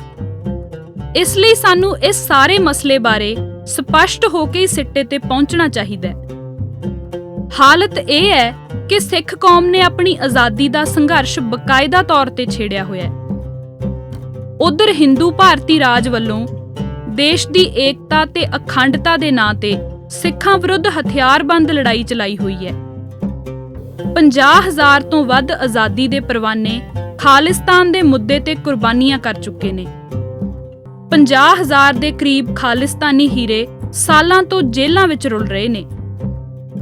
ਅਨੇਕਾਂ ਫਾਂਸੀ ਦੇ ਰੱਸਿਆਂ ਨੂੰ ਚੁੰਮਣ ਦੇ ਇੰਤਜ਼ਾਰ ਵਿੱਚ ਨੇ ਅਤੇ ਭਾਈ ਸਤਵੰਤ ਸਿੰਘ ਤੇ ਭਾਈ ਕੇਰ ਸਿੰਘ ਸਰਾਬੇ ਤੇ ਭਗਤ ਸਿੰਘ ਨਾਲੋਂ ਵੀ ਅਗਾਂਹ ਲੰਘ ਚੁੱਕੇ ਨੇ।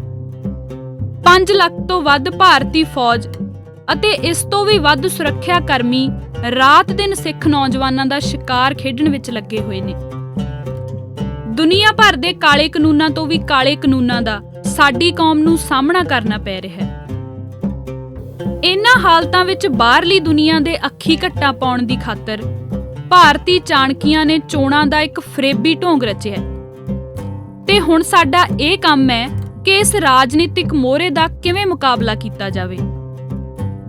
ਅੱਜ ਕੋਈ ਵੀ ਸਿੱਖ ਜਥੇਬੰਦੀ ਚਾਹੇ ਉਹ ਕਿਤਨੀ ਵੀ ਡਰਪੋਕ ਤੇ ਕਮਜ਼ੋਰ ਕਿਉਂ ਨਾ ਹੋਵੇ, ਇਹ ਕਹਿਣ ਦੀ ਜੁਰਤ ਨਹੀਂ ਰੱਖਦੀ ਕਿ ਇਹ ਚੋਣਾਂ ਸਿੱਖਾਂ ਦੀ ਸਮੱਸਿਆ ਦਾ ਹੱਲ ਕਰਨ ਦਾ ਇੱਕ ਸਾਧਨ ਬਣ ਸਕਦੀਆਂ ਨੇ। ਪਰ ਇਹ ਜਥੇਬੰਦੀਆਂ ਸ਼ਬਦਾਂ ਦੇ ਹੇਰ-ਫੇਰ ਰਾਹੀਂ ਚੋਣਾਂ ਵਿੱਚ ਹਿੱਸਾ ਲੈਣ ਨੂੰ ਹੱਕ ਬਜਾਨਬ ਕਰਾਰ ਜ਼ਰੂਰ ਦੇ ਰਹੀਆਂ ਨੇ। ਖੁਸ਼ੀ ਦੀ ਗੱਲ ਇਹ ਹੈ ਕਿ ਪਾਰਲੀਮਾਨੀ ਚਸਕੇ ਵਾਲੇ ਅਕਾਲੀ ਧੜੇ ਇਸ ਵਾਰ ਇਸ ਖੇਡ ਵਿੱਚੋਂ ਪਾਸੇ ਰਹਿਣ ਜਾ ਰਹੇ ਨੇ। ਇਸ ਦਾ ਕਾਰਨ ਉਹਨਾਂ ਦਾ ਪਿਛਲਾ ਬੇਸੁਆਦਾ ਤਜਰਬਾ, ਪੰਥ ਦੀ ਕਰੋਪੀ ਦੀ ਸੰਭਾਵਨਾ ਜਾਂ ਖਤਰੇ ਨਾਲੋਂ ਫਾਇਦਾ ਘੱਟ ਹੋਣ ਦੀ ਗਿਣਤੀ ਮਿਣਤੀ ਕੁਝ ਵੀ ਹੋ ਸਕਦਾ ਹੈ। ਪਰ ਹੈ ਇਹ ਇੱਕ ਸਿਹਤਮੰਦ ਫੈਸਲਾ। ਪਰ ਕੁਝ ਇੱਕ ਸਿਆਸੀ ਨੀਮ ਹਕੀਮ ਇਸ ਖੇਡ ਵਿੱਚ ਕੁੱਦਣ ਲਈ ਫੈਸਲਾ ਕਰਕੇ ਅੱਜ ਕੱਲ੍ਹ ਉਸ ਨੂੰ ਦਰੁਸਤ ਸਾਬਤ ਕਰਨ ਲਈ ਦਲੀਲਬਾਜ਼ੀ ਦਾ ਚੱਕਰ ਚਲਾ ਰਹੇ ਨੇ। ਸਾਨੂੰ ਉਹਨਾਂ ਦੀਆਂ ਦਲੀਲਾਂ ਬਹਿਸ ਅਧੀਨ ਲਿਆਉਣੀਆਂ ਚਾਹੀਦੀਆਂ ਨੇ ਤਾਂ ਕਿ ਉਹ ਕੌਮ ਅੰਦਰ ਭੁਲੇਖੇ ਖੜੇ ਨਾ ਕਰ ਸਕਣ। ਜਮਹੂਰੀਅਤ ਦੀ ਦਲੀਲ। ਕਈ ਕਹਿ ਰਹੇ ਨੇ ਕਿ ਅਸੀਂ ਦੁਨੀਆ ਨੂੰ ਇਹ ਦੱਸਣਾ ਚਾਹੁੰਦੇ ਹਾਂ ਕਿ ਸਿੱਖ ਜਮਹੂਰੀਅਤ ਵਿੱਚ ਵੀ ਯਕੀਨ ਰੱਖਦੇ ਨੇ। ਜੇਕਰ ਸਿੱਖ ਚੋਣਾਂ ਦਾ ਬਾਈਕਾਟ ਕਰਦੇ ਨੇ ਤਾਂ ਦੁਨੀਆ ਸਮਝੇਗੀ ਕਿ ਇਹ ਲੋਕ ਜਮਹੂਰੀਅਤ ਤੋਂ ਦੂਰ ਨੇ। ਹਾਸੋਹੀਣੀ ਇਸ ਦਲੀਲ ਨੂੰ ਦੇਣ ਵਾਲੇ ਜਮਹੂਰੀਅਤ ਦੇ ਅਰਥਾਂ ਦਾ ਅਨਰਥ ਕਰ ਰਹੇ ਨੇ। ਜਮਹੂਰੀਅਤ ਦਾ ਅਰਥ ਵੋਟ ਸੰਦੂਕੜੀਆਂ ਹੀ ਨਹੀਂ ਹੁੰਦਾ। ਕਿਸੇ ਵੀ ਕੌਮ ਵੱਲੋਂ ਆਪਣੀ ਹੋਣੀ ਦੇ ਆਪ ਮਾਲਕ ਬਣਨ ਦਾ ਅਧਿਕਾਰ ਸਭ ਤੋਂ ਵੱਡਾ ਜਮਹੂਰੀ ਅਧਿਕਾਰ ਹੁੰਦਾ ਹੈ। ਕਿਸੇ ਦੇਸ਼ ਦੇ ਨਾਲ ਰਹਿਣਾ ਹੈ ਜਾਂ ਉਸ ਨਾਲੋਂ ਨਾਤਾ ਤੋੜਨਾ ਹੈ, ਇਸ ਬਾਰੇ ਫੈਸਲਾ ਕਰਨਾ ਇੱਕ ਮੁੱਖ ਜਮਹੂਰੀ ਅਧਿਕਾਰ ਹੁੰਦਾ ਹੈ। ਕਿਸੇ ਦੇਸ਼ ਦੇ ਸੰਵਿਧਾਨ ਨੂੰ ਮੰਨਣਾ ਜਾਂ ਨਾ ਮੰਨਣਾ ਹਰ ਨਾਗਰਿਕ ਦਾ ਫੈਸਲਾਕੁਨ ਜਮਹੂਰੀ ਅਧਿਕਾਰ ਹੁੰਦਾ ਹੈ। ਕਿਸੇ ਚੋਣ ਵਿੱਚ ਹਿੱਸਾ ਲੈਣਾ ਜਾਂ ਨਾ ਲੈਣਾ ਹਰ ਬੰਦੇ ਦਾ ਜਮਹੂਰੀ ਅਧਿਕਾਰ ਹੁੰਦਾ ਹੈ। ਚੋਣਾਂ ਆਪਣੇ ਆਪ ਵਿੱਚ ਕੋਈ ਜਮਹੂਰੀ ਪ੍ਰਕਿਰਿਆ ਨਹੀਂ ਜੇਕਰ ਉਪਰੋਕਤ ਨਾਲੋਂ ਤੋੜ ਕੇ ਕੀਤੀਆਂ ਜਾਣ। ਖਾਲਿਸਤਾਨ ਲਈ ਸਹਾਈ ਹੋਣ ਦੀ ਗੱਲ। ਕਈ ਕਹਿੰਦੇ ਨੇ ਕਿ ਉਹਨਾਂ ਵੱਲੋਂ ਚੋਣਾਂ ਜਿੱਤ ਕੇ ਜੇਕਰ ਖਾਲਿਸਤਾਨ ਦਾ ਮਤਾ ਪਾਸ ਕਰ ਦਿੱਤਾ ਗਿਆ ਤਾਂ ਸਮਝੋ ਖਾਲਿਸਤਾਨ ਬਣਿਆ ਹੀ ਬਣਿਆ।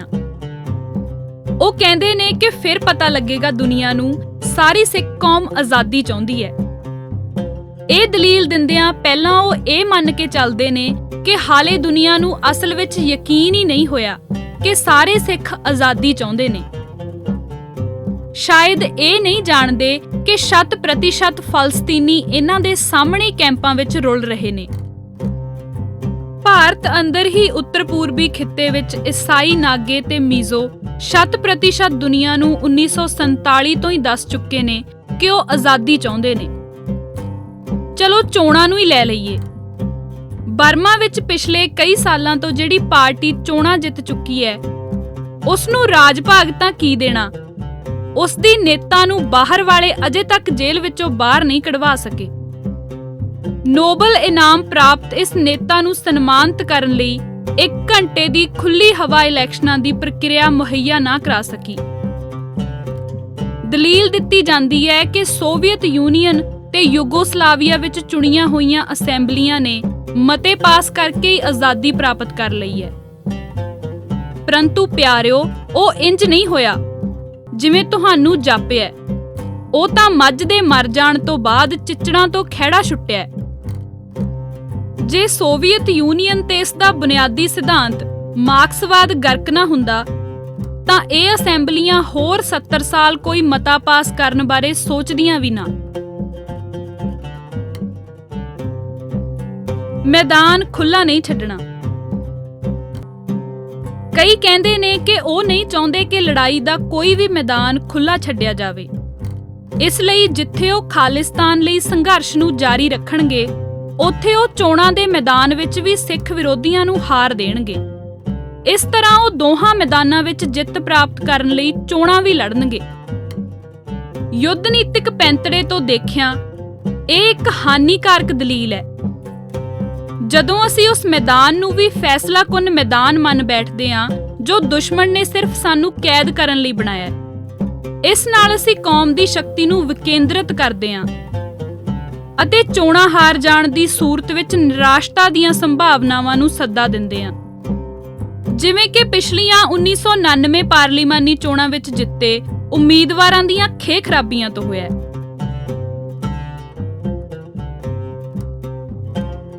ਅਖੇ ਕੁਝ ਰਾਹਤ ਜ਼ਰੂਰ ਮਿਲੇਗੀ।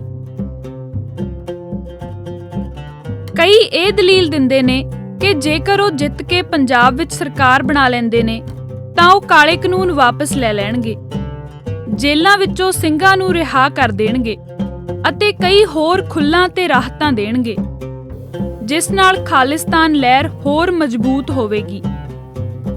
ਜੇਕਰ ਅਜਿਹੀਆਂ ਸੁੱਖ ਸਹੂਲਤਾਂ ਤੇ ਖੁੱਲ੍ਹਾਂ ਖਾਲਿਸਤਾਨ ਲਹਿਰ ਦੀ ਮਜ਼ਬੂਤੀ ਲਈ ਸਹਾਈ ਹੋ ਸਕਦੀਆਂ ਨੇ ਤਾਂ ਇਹੋ ਜਿਹੀਆਂ ਸੀਮਤ ਸਹੂਲਤਾਂ ਤਾਂ 1947 ਤੋਂ 1977 ਤੱਕ 30 ਸਾਲ ਵੀ ਰਹੀਆਂ ਨੇ। ਉਦੋਂ ਖਾਲਿਸਤਾਨ ਕਿਉਂ ਨਾ ਬਣ ਗਿਆ? ਜੇਕਰ ਖੁੱਲ੍ਹਾਂ ਹੀ ਲਹਿਰ ਨੂੰ ਮਜ਼ਬੂਤ ਕਰਦੀਆਂ ਨੇ ਤਾਂ ਸਾਊਥ ਹਾਲ ਵਿੱਚ ਤਾਂ ਇਹ ਬਹੁਤ ਨੇ। ਇੱਥੇ ਲਹਿਰ ਦੀ ਮਜ਼ਬੂਤੀ ਬਾਰੇ ਉਹ ਕੀ ਸੋਚਦੇ ਨੇ? ਅਨੇਕਾਂ ਹੋਰ ਦਲੀਲਾਂ ਵੀ ਨੇ ਤੇ ਇਹਨਾਂ ਸਾਰੀਆਂ ਨੂੰ ਘੜਨ ਵਾਲੇ ਬੜੇ ਜ਼ੋਰ ਨਾਲ ਸਲਾਹ ਦਿੰਦੇ ਨੇ ਕਿ ਸਿੱਖਾਂ ਨੂੰ ਡਿਪਲੋਮੈਟਿਕ ਤਰੀਕੇ ਅਪਣਾਉਣੇ ਚਾਹੀਦੇ ਨੇ। ਡਿਪਲੋਮੈਟਿਕ ਦਾ ਅਰਥ ਉਹ ਇਹ ਲੈਂਦੇ ਨੇ ਕਿ ਸੋਚੋ ਕੁਝ ਤੇ ਕਹੋ ਕੁਝ ਹੋਰ, ਕਹੋ ਕੁਝ ਤੇ ਕਰੋ ਕੁਝ ਹੋਰ। ਇਸ ਆਧਾਰ ਤੇ ਉਹ ਇਹ ਕਹਿੰਦੇ ਨੇ ਕਿ ਭਾਰਤੀ ਸੰਵਿਧਾਨ ਦੀ ਸਹੁੰ ਖਾਣੀ ਕੋਈ ਮਾੜੀ ਗੱਲ ਨਹੀਂ, ਚਾਹੇ ਸੰਵਿਧਾਨ ਮਾੜਾ ਹੀ ਹੈ।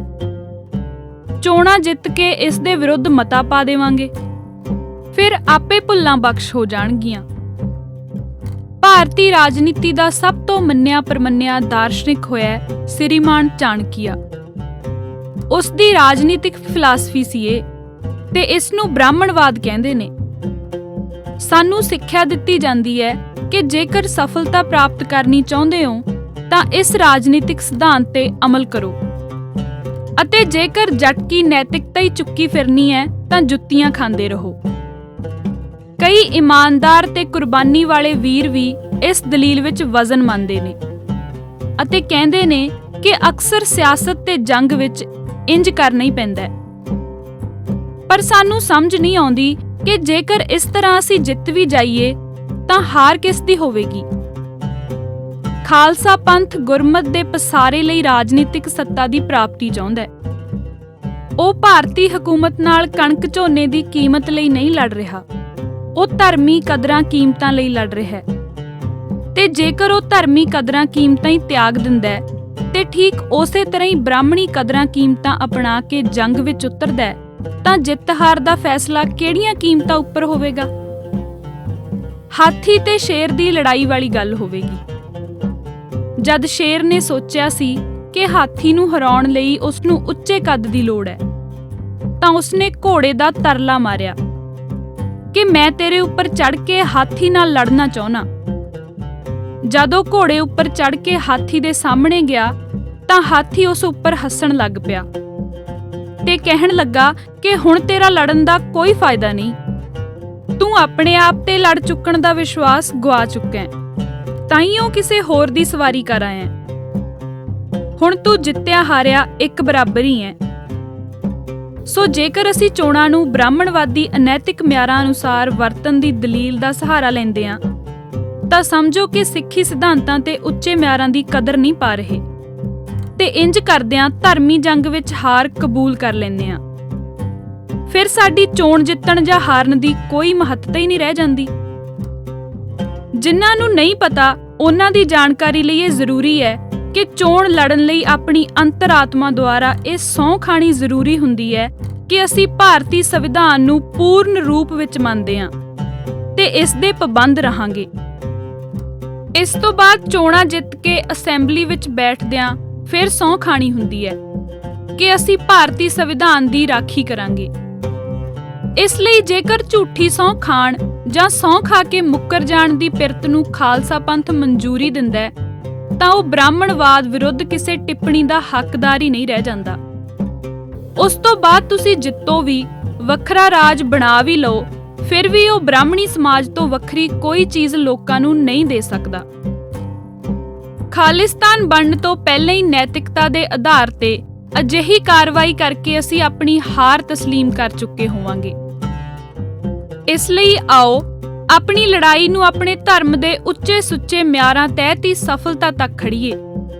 ਰਹੀ ਗੱਲ ਉਹਨਾਂ ਦੀ ਜੋ ਕਹਿੰਦੇ ਨੇ ਕਿ ਅਸੀਂ ਆਪ ਚੋਣਾਂ ਨਹੀਂ ਲੜਾਂਗੇ ਪਰ ਹੋਰਨਾਂ ਨੂੰ ਜ਼ਰੂਰ ਲੜਾਵਾਂਗੇ, ਇਹ ਇੱਕ ਹਾਸੋਹੀਣੀ ਧਾਰਨਾ ਹੈ।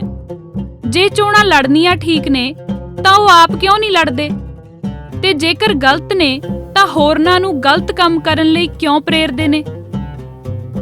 ਗੁੱਸੇ ਹੋਵੋ ਜਾਂ ਰਾਜ਼ੀ, ਅਟਕਲ ਪੱਚੂ ਮਾੜੇ ਹੁੰਦੇ ਨੇ।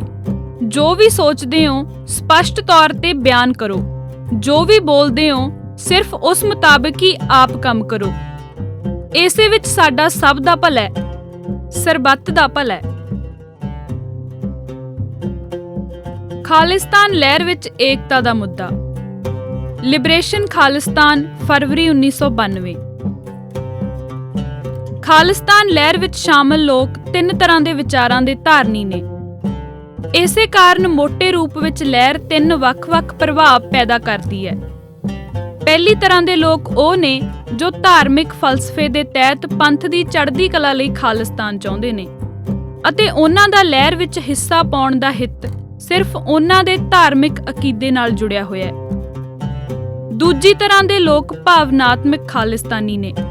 ਸਮੇਂ ਦੀਆਂ ਘਟਨਾਵਾਂ ਨੇ ਉਹਨਾਂ ਦੀਆਂ ਭਾਵਨਾਵਾਂ ਨੂੰ ਸੱਟ ਮਾਰੀ ਤੇ ਉਹ ਲੋਕ ਇਸ ਪ੍ਰਭਾਵ ਤੋਂ ਲਹਿਰ ਵੱਲ ਖਿੱਚੇ ਗਏ।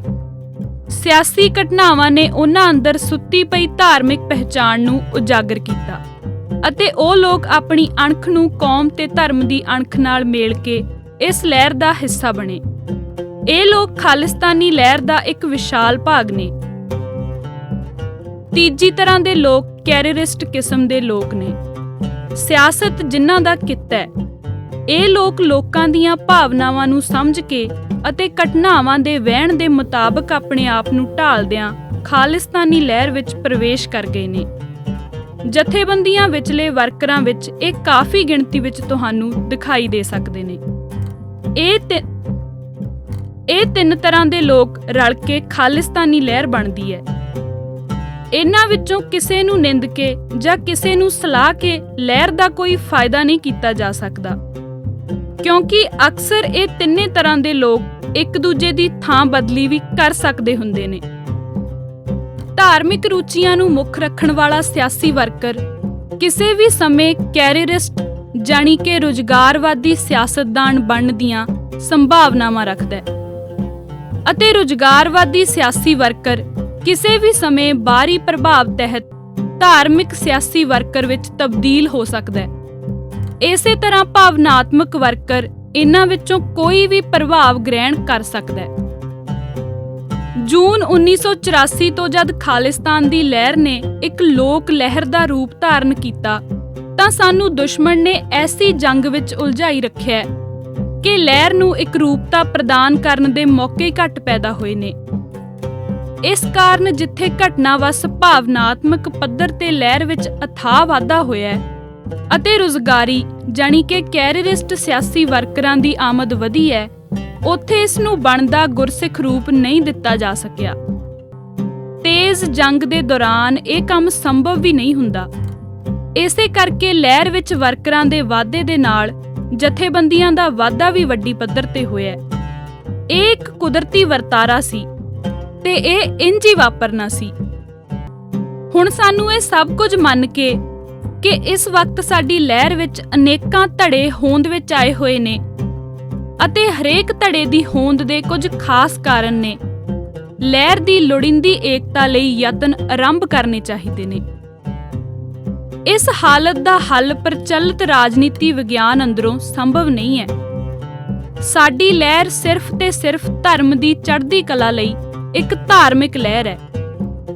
ਅਸੀਂ ਇਹ ਮੰਨ ਕੇ ਤੁਰਦੇ ਹਾਂ ਕਿ ਦੁਨੀਆ ਵਿਚਲੇ ਤਮਾਮ ਦੁੱਖਾਂ ਦੇ ਕਾਰਨਾਂ ਦੀ ਜੜ ਮਨੁੱਖਤਾ ਵੱਲੋਂ ਧਰਮੀ ਰਸਤੇ ਤੋਂ ਬੇਮੁਕਤ ਹੈ ਅਤੇ ਸਰਬੱਤ ਦੇ ਭਲੇ ਲਈ ਮਾਨਵਤਾ ਨੂੰ ਧਰਮੀ ਰਸਤੇ ਪਾਉਣ ਖਾਤਰ ਸ੍ਰੀ ਗੁਰੂ ਗ੍ਰੰਥ ਸਾਹਿਬ ਦੀ ਸਿੱਖਿਆ ਉੱਤੇ ਅਮਲ ਜ਼ਰੂਰੀ ਹੈ ਅਤੇ ਸਿਰਫ ਤੇ ਸਿਰਫ ਗੁਰਬਾਣੀ ਦਾ ਚਾਨਣ ਦੁਨੀਆ ਉੱਤੇ ਫੈਲਾਉਣ ਦੀ ਖਾਤਰ ਸੰਤ ਸਿਪਾਹੀਆਂ ਦਾ ਖਾਲਸਾ ਇੱਕ ਧਰਮੀ ਰਾਜ ਸਥਾਪਿਤ ਕਰਨ ਲਈ ਤੁਰਿਆ। ਰਾਜ ਸਾਡਾ ਸਾਧਨ ਹੈ, ਧਰਮ ਸਾਡੀ ਮੰਜ਼ਿਲ ਹੈ। ਜੋ ਸਾਧਨ ਸਾਨੂੰ ਮੰਜ਼ਿਲ ਤੇ ਪਹੁੰਚਾਉਣ ਵਿੱਚ ਸਹਾਈ ਹੋ ਸਕਦਾ ਹੈ, ਅਸੀਂ ਉਸ ਦੀ ਸਥਾਪਤੀ ਲਈ ਹਰ ਯਤਨ ਕਰਨ ਲਈ ਤਿਆਰ ਹਾਂ। ਸਾਨੂੰ ਇਹ ਚੀਜ਼ ਦਿਮਾਗ ਵਿੱਚ ਰੱਖ ਕੇ ਚੱਲਣਾ ਪਵੇਗਾ ਕਿ ਖਾਲਿਸਤਾਨ ਆਪਣੇ ਆਪ ਵਿੱਚ ਹੀ ਸਿੱਖਾਂ ਦੀ ਇੱਕ ਮੰਜ਼ਿਲ ਨਹੀਂ ਹੈ, ਧਰਮ ਸਾਡੀ ਮੰਜ਼ਿਲ ਹੈ ਅਤੇ ਜੇਕਰ ਇਹ ਲਹਿਰ ਅਤੇ ਉਹ ਰਾਜ ਜਿਸ ਦੀ ਅਸੀਂ ਤਮੰਨਾ ਕਰਦੇ ਹਾਂ ਸਾਡੇ ਧਾਰਮਿਕ ਆਸ਼ਿਆਂ ਤੇ ਪੂਰਾ ਨਾ ਉਤਰੇ ਤਾਂ ਸਾਨੂੰ ਇਸ ਤੋਂ ਵੀ ਅੱਗੇ ਵਧਣਾ ਪੈਣਾ ਹੈ। ਧਰਮ ਤੇ ਰਾਜਨੀਤੀ ਦਾ ਰਿਸ਼ਤਾ। ਦੇਸ ਪਰਦੇਸ 26 ਜੂਨ 1992 ਸਫੇ 31 ਤੋਂ 33। ਸਾਡੀ ਲਹਿਰ ਅੰਦਰ ਬਹੁਤੀਆਂ ਬਿਮਾਰੀਆਂ ਦੀ ਜੜ ਇਹ ਅਧਾਰਮਿਕ ਪ੍ਰਵਿਰਤੀ ਹੈ ਕਿ ਰਾਜਨੀਤੀ ਅੰਦਰ ਸੱਚ ਜਾਂ ਅਸੂਲਾਂ ਦੀ ਥਾਂ ਪਦਾਰਥਕ ਫਾਇਦੇ ਨੂੰ ਪਹਿਲ ਦਿੱਤੀ ਜਾਵੇ। ਇਹ ਪ੍ਰਵਿਰਤੀ ਸਾਨੂੰ ਫੌਰੀ ਫਾਇਦੇ ਵੱਲ ਖਿੱਚਦੀ ਹੈ ਪਰ ਲੰਮੀ ਹਾਰ ਤੋਂ ਸੁਚੇਤ ਨਹੀਂ ਕਰਦੀ। ਸਾਡੀ ਲਹਿਰ ਦੇ ਕਈ ਆਗੂ ਸਟੇਜ ਤੋਂ ਝੂਠ ਬੋਲਦੇ ਨੇ। ਜੇ ਪੁੱਛੀਏ ਤਾਂ ਕਹਿੰਦੇ ਨੇ ਕਿ ਝੂਠ ਬੋਲਿਆਂ ਜੇ ਲੋਕਾਂ ਦੇ ਹੌਸਲੇ ਬੁਲੰਦ ਹੋਣ ਤਾਂ ਹੋਰ ਕੀ ਚਾਹੀਦਾ।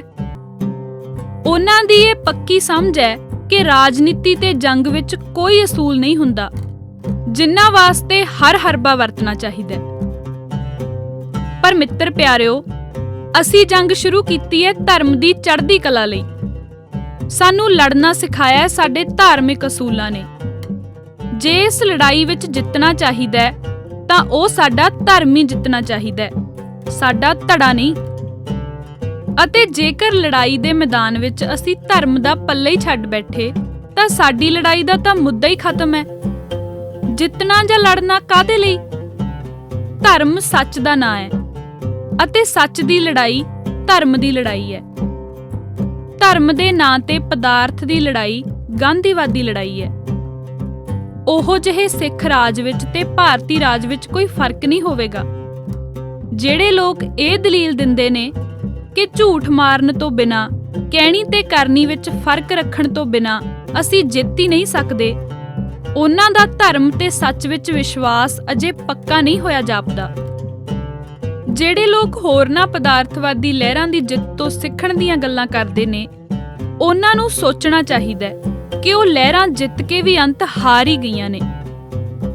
ਰਾਜਨੀਤੀ ਕੂੜ ਦਾ ਨਾਂ ਨਹੀਂ ਹੈ। ਰਾਜਨੀਤੀ ਸਮਾਜਿਕ ਰਿਸ਼ਤਿਆਂ ਨੂੰ ਤੈਅ ਕਰਨ ਵਾਲੇ ਅਸੂਲਾਂ ਦਾ ਨਾਂ ਹੈ। ਜੇਕਰ ਇਹ ਸੱਚ ਦੇ ਆਧਾਰ ਤੇ ਤੈਅ ਹੋਣਗੇ ਤਾਂ ਧਰਮੀ ਰਾਜਨੀਤੀ ਹੋਵੇਗੀ ਤੇ ਜੇਕਰ ਝੂਠ ਦੇ ਆਧਾਰ ਤੇ ਹੋਣਗੇ ਤਾਂ ਅਧਰਮੀ ਰਾਜਨੀਤੀ ਹੋਵੇਗੀ। ਖਾਲਿਸਤਾਨ ਲਹਿਰ ਅੰਦਰਲੀਆਂ ਊਣਤਾਈਆਂ ਦੂਰ ਕਰਨ ਦੇ ਚਾਹਵਾਨੋਂ ਲਹਿਰ ਦੇ ਅੰਦਰ ਝਾਤੀ ਮਾਰੋ। ਸਭ ਤੋਂ ਵੱਡੀ ਕਮਜ਼ੋਰੀ ਇਸ ਗੱਲ ਵਿੱਚ ਪਈ ਹੈ ਕਿ ਅਸੀਂ ਸੱਚ ਦੇ ਧੁਰੇ ਸਿੱਖ ਧਰਮ ਨੂੰ ਪ੍ਰਚਲਿਤ ਕੂੜ ਸਿਆਸਤ ਨਾਲ ਨੱਥੀ ਕਰਨ ਦੀਆਂ ਕੋਸ਼ਿਸ਼ਾਂ ਕਰ ਰਹੇ ਹਾਂ। ਆਓ ਧਰਮ ਆਧਾਰਿਤ ਰਾਜਨੀਤੀ ਦਾ ਪੱਲਾ ਫੜੀਏ, ਲੁੱਟ-ਕੁੱਟ ਰਾਜਨੀਤੀ ਦਾ ਖਹਿੜਾ ਛੱਡੀਏ। ਆਓ ਸੱਚ ਦਾ ਪੱਲਾ ਫੜ ਕੇ ਸੱਚ ਦੀ ਆਜ਼ਾਦੀ ਭਾਵ ਖਾਲਿਸਤਾਨ ਦੀ ਲੜਾਈ ਵਿੱਚ ਕੁੱਦੀਏ।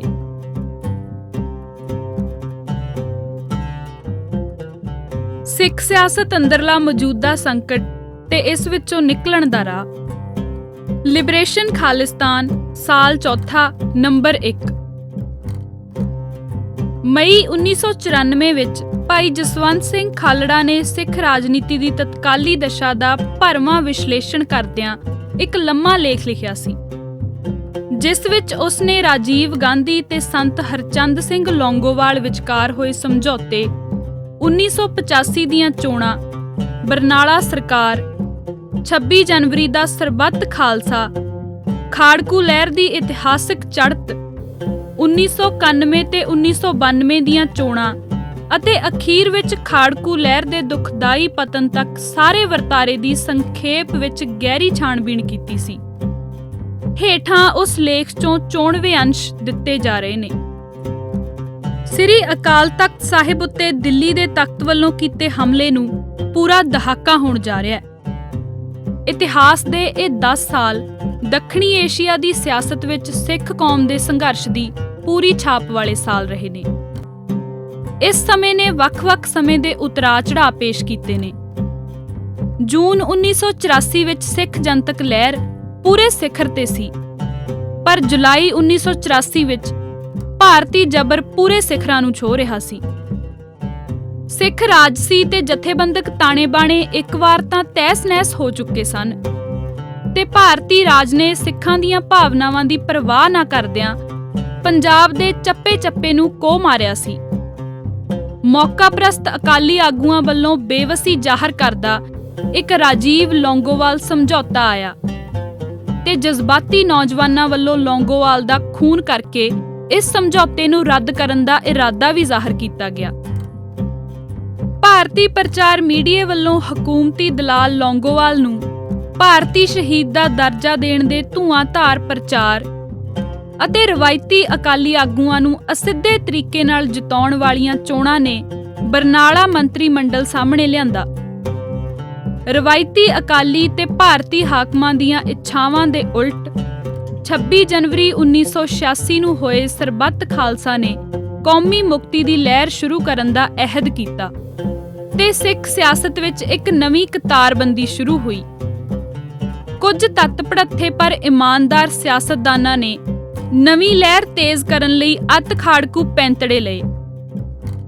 ਅਣਕਿਆਸੇ ਹਕੂਮਤੀ ਜਬਰ ਅਤੇ ਸਮੇਂ ਦੇ ਹਾਣ ਦੀ ਜਥੇਬੰਦਕ ਲੀਡਰਸ਼ਿਪ ਦੀ ਅਣਹੋਂਦ ਕਾਰਨ ਖਾੜਕੂ ਲਹਿਰ ਹੌਲੀ-ਹੌਲੀ ਅੱਤਵਾਦ ਦੇ ਬਚਪੁਣੇ ਦੇ ਰੋਗ ਦਾ ਸ਼ਿਕਾਰ ਹੋ ਗਈ।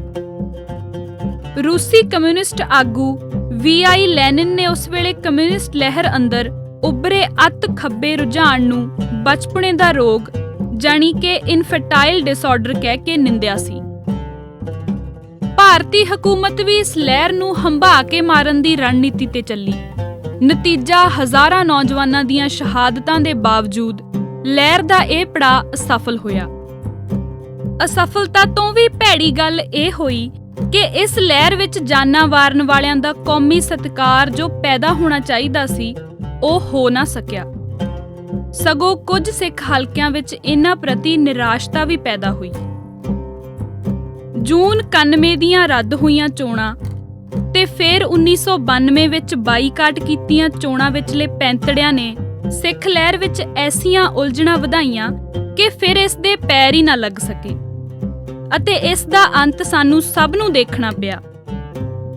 ਬਾਬਾ ਮਾਨੋ ਚਾਲ ਦੀ ਸ਼ਹਾਦਤ ਬਾਅਦ ਖਾੜਕੂ ਲਹਿਰ ਧੜਮ ਕਰਦੀ ਜਾ ਪਈ ਤੇ ਹੁਣ ਇਸ ਦੀ ਰਹਿੰਦ ਖੂੰਦ ਮੁੜ ਸੁਰਜੀਤ ਹੋਣ ਲਈ ਹੱਥ ਪੈਰ ਮਾਰ ਰਹੀ ਹੈ।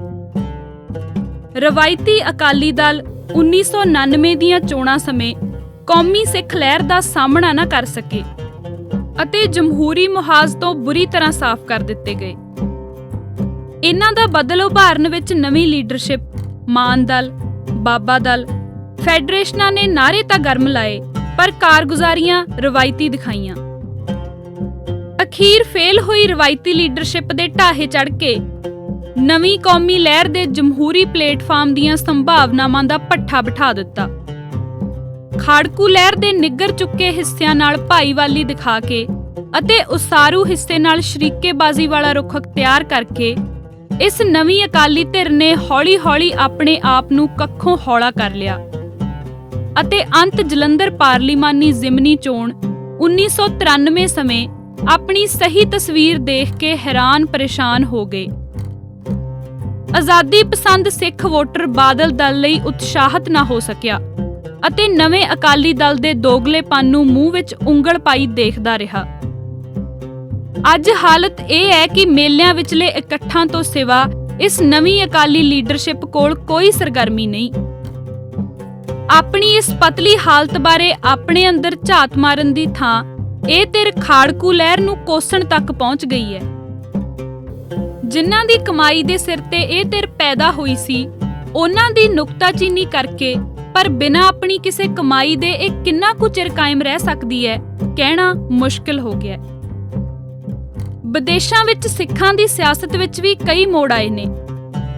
ਜੂਨ 1984 ਤੋਂ ਭਾਰਤ ਵਿਰੋਧੀ ਉਭਾਰ ਨੇ ਨਵੀਆਂ ਧਿਰਾਂ ਪੈਦਾ ਕੀਤੀਆਂ। ਕਈ ਲੋਕ ਜੋ ਪਹਿਲੀ ਰਵਾਇਤੀ ਅਕਾਲੀ ਲੀਡਰਸ਼ਿਪ ਦੀ ਮੁਕਾਬਲੇਬਾਜ਼ੀ ਵਿੱਚ ਹਾਰ ਚੁੱਕੇ ਸਨ, ਉਹਨਾਂ ਵੀ ਇਸ ਮੌਕੇ ਦਾ ਲਾਹਾ ਲਿਆ ਤੇ ਨਵੇਂ ਰਾਜਨੀਤਿਕ ਵਰਗ ਦੇ ਜਜ਼ਬਾਤ ਨੂੰ ਵਰਤ ਕੇ ਪਹਿਲਾਂ ਦੇ ਅਜਾਰੇਦਾਰ ਅਕਾਲੀ ਲੀਡਰਾਂ ਤੋਂ ਬਦਲੇ ਲਏ। ਗੁਰਦੁਆਰਿਆਂ ਉੱਤੇ ਕਬਜ਼ੇ ਕਰਨ ਦੇ ਕਈ ਚਾਹਵਾਨਾਂ ਨੇ ਨੌਜਵਾਨਾਂ ਦੇ ਜਜ਼ਬਾਤ ਵਰਤੇ, ਪਰ ਹੇਠਲੀ ਪੱਧਰ ਤੇ ਬਹੁਤ ਸਾਰੇ ਸਿੱਖ ਨੌਜਵਾਨ ਕੌਮੀ ਮੁਕਤੀ ਦੀ ਲਹਿਰ ਵਿੱਚ ਹਿੱਸਾ ਪਾਉਣ ਲਈ ਅੱਗੇ ਆਏ। ਇਨ੍ਹਾਂ ਵਿੱਚੋਂ ਕੁਝ ਧਿਰਾਂ ਮਤਲਬੀ ਲੀਡਰਸ਼ਿਪ ਤੋਂ ਅੱਕ ਕੇ ਉਸ ਦੇ ਵਿਰੋਧ ਨੂੰ ਹੀ ਮੁੱਖ ਸਰਗਰਮੀ ਬਣਾ ਬੈਠੀਆਂ ਤੇ ਅਖੀਰ ਵਿੱਚ ਥੱਕ ਟੁੱਟ ਕੇ ਬਦਲ ਪੈਦਾ ਕਰਨ ਵਿੱਚ ਅਸਮਰੱਥ ਰਹਿੰਦਿਆਂ ਫਿਰ ਉਹਨਾਂ ਦੀ ਹੀ ਈਨ ਮੰਨ ਬੈਠੀਆਂ। ਪਰ ਕੁਝ ਧਿਰਾਂ ਨੇ ਵੱਖ-ਵੱਖ ਸਿਆਸੀ ਧਿਰਾਂ ਵੱਲੋਂ ਭੜਕਾਉਣ ਦੀਆਂ ਕਾਰਵਾਈਆਂ ਨੂੰ ਸਬਰ ਨਾਲ ਦੇਖਦਿਆਂ ਆਪਣੀ ਧੁਨ ਤੇ ਸਿੱਖ ਲਹਿਰ ਵਿੱਚ ਹਿੱਸਾ ਪਾਉਣ ਦੀਆਂ ਕੋਸ਼ਿਸ਼ਾਂ ਜਾਰੀ ਰੱਖੀਆਂ। ਅਜੋਕੇ ਸੰਕਟ ਦੀਆਂ ਜੜ੍ਹਾਂ। ਜੋ ਲੋਕ ਸਿੱਖ ਸਿਆਸਤ ਦੇ ਅਜੋਕੇ ਸੰਕਟ ਨੂੰ ਤਸਲੀਮ ਹੀ ਨਹੀਂ ਕਰਦੇ, ਉਹਨਾਂ ਦੀ ਸੋਚ ਉਹਨਾਂ ਨੂੰ ਹੀ ਮੁਬਾਰਕ ਰਹੇ। ਪਰ ਜੋ ਇਸ ਸੰਕਟ ਤੋਂ ਫਿਕਰਮੰਦ ਨੇ, ਉਹਨਾਂ ਨਾਲ ਅਸੀਂ ਬਹਿਸ ਵਿਚਾਰ ਦੀ ਇੱਛਾ ਰੱਖਦੇ ਹਾਂ ਤਾਂ ਕਿ ਇਸ ਸੰਕਟ ਵਿੱਚੋਂ ਲਹਿਰ ਨੂੰ ਕੱਢਿਆ ਜਾ ਸਕੇ। ਜ਼ਰੂਰੀ ਨਹੀਂ ਕਿ ਜੋ ਅਸੀਂ ਕਿਆਸ ਕਰ ਰਹੇ ਹਾਂ ਉਹੋ ਹੀ ਠੀਕ ਹੋਵੇ, ਪਰ ਫਿਰ ਵੀ ਅਸੀਂ ਕੁਝ ਮੁੱਦੇ ਪੂਰੇ ਵਿਸ਼ਵਾਸ ਨਾਲ ਉਠਾ ਰਹੇ ਹਾਂ ਤੇ ਤੁਹਾਨੂੰ ਬਹਿਸ ਦਾ ਸੱਦਾ ਦਿੰਦੇ ਹਾਂ। ਸੰਕਟ ਕੁਦਰਤੀ ਸੀ। ਸਿੱਖਾਂ ਦੀ ਆਜ਼ਾਦੀ ਦੀ ਲਹਿਰ ਦੇ ਇਸ ਦੌਰ ਵਿੱਚੋਂ ਹੀ ਅੰਤਮ ਜਿੱਤ ਪ੍ਰਾਪਤ ਨਹੀਂ ਸੀ ਕੀਤੀ ਜਾ ਸਕਦੀ।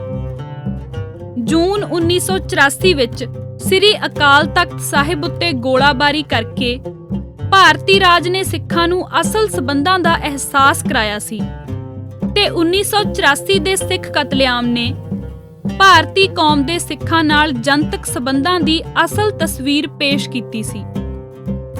ਸਿੱਖਾਂ ਦੀ ਲਹਿਰ ਇਹਨਾਂ ਹਮਲਿਆਂ ਦਾ ਪ੍ਰਤੀਕਰਮ ਸੀ, ਇੱਕ ਐਸਾ ਪ੍ਰਤੀਕਰਮ ਜਿਸ ਦੇ ਲਈ ਸਿੱਖ ਕੌਮ ਪਹਿਲਾਂ ਤੋਂ ਪੂਰੀ ਤਰ੍ਹਾਂ ਤਿਆਰ ਨਹੀਂ ਸੀ। ਕੋਈ ਵੀ ਸਮਾਜਿਕ ਸਰਗਰਮੀ ਜੋ ਮਹਿਜ਼ ਇੱਕ ਪ੍ਰਤੀਕਰਮੀ ਹੋਵੇ ਕਦੇ ਵੀ ਮਨੋਕਲਪਿਤ ਸਿੱਟੇ ਨਹੀਂ ਕੱਢ ਸਕਦੀ। ਹਾਂ, ਇਹ ਵਿਰੋਧੀ ਧਿਰ ਦੇ ਕਲਪਿਤ ਨਿਸ਼ਾਨੀਆਂ ਨੂੰ ਚਕਨਾਚੂਰ ਜ਼ਰੂਰ ਕਰ ਸਕਦੀ ਹੈ। ਭਾਰਤੀ ਰਾਜ ਵੱਲੋਂ ਸਿੱਖਾਂ ਨੂੰ ਪਹਿਲਾਂ 1947 ਤੋਂ ਹੀ ਗੁਲਾਮ ਰੱਖਿਆ ਜਾ ਰਿਹਾ ਸੀ। ਸਿੱਖ ਅੱਧ-ਪਚੱਧੇ ਮਨ ਨਾਲ ਆਪਣੀ ਹੱਕ ਰਸਾਈ ਲਈ ਹੱਥ ਪੈਰ ਮਾਰ ਰਹੇ ਸਨ। ਭਾਰਤੀ ਕੌਮ ਨੂੰ ਇਹ ਚੰਗਾ ਨਹੀਂ ਸੀ ਲੱਗਦਾ। ਉਹਨਾਂ ਸਿੱਖਾਂ ਨੂੰ ਸਬਕ ਸਿਖਾਉਣ ਦੀ ਸੋਚੀ। ਸਦਾ ਵਾਸਤੇ ਚਿੱਤ ਕਰਨ ਤੇ ਗੁਲਾਮੀ ਨੂੰ ਮਨੋ ਕਬੂਲ ਕਰਾਉਣ ਲਈ ਕੀਤੇ ਹਮਲਿਆਂ ਦਾ ਸਿੱਖ ਕੌਮ ਨੇ ਪੂਰੀ ਦਲੇਰੀ ਤੇ ਦ੍ਰਿੜਤਾ ਨਾਲ ਜਵਾਬ ਦਿੱਤਾ।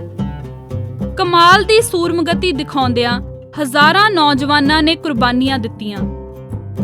ਭਾਰਤੀ ਹਾਕਮਾਂ ਦੇ ਉਹ ਮਨਸੂਬੇ ਫੇਲ ਹੋਏ ਕਿ ਸਿੱਖਾਂ ਨੂੰ ਬੇਗੈਰਤ ਕਰ ਦਿੱਤਾ ਜਾਵੇ। ਅਣਖ ਤੇ ਗੈਰਤ ਉੱਪਰ ਹੋਏ ਮਾਰੂ ਵਾਰ ਦਾ ਸਿੱਖ ਕੌਮ ਵੱਲੋਂ ਡਟ ਕੇ ਮੁਕਾਬਲਾ ਕੀਤਾ ਗਿਆ ਅਤੇ ਇਸ ਵਿੱਚ ਉਹਨਾਂ ਭਾਰਤੀ ਹਮਲਾ ਪਛਾੜ ਕੇ ਜਿੱਤ ਹਾਸਲ ਕੀਤੀ। ਜੇਕਰ ਲੜਾਈ ਇਤਨੀ ਹੁੰਦੀ ਕਿ ਨਵੇਂ ਹਮਲੇ ਨੂੰ ਪਛਾੜਨਾ ਹੈ, ਤਾਂ ਸਿੱਖ ਕੌਮ 1999 ਵਿੱਚ ਜਿੱਤ ਪ੍ਰਾਪਤ ਕਰ ਚੁੱਕੀ ਸੀ।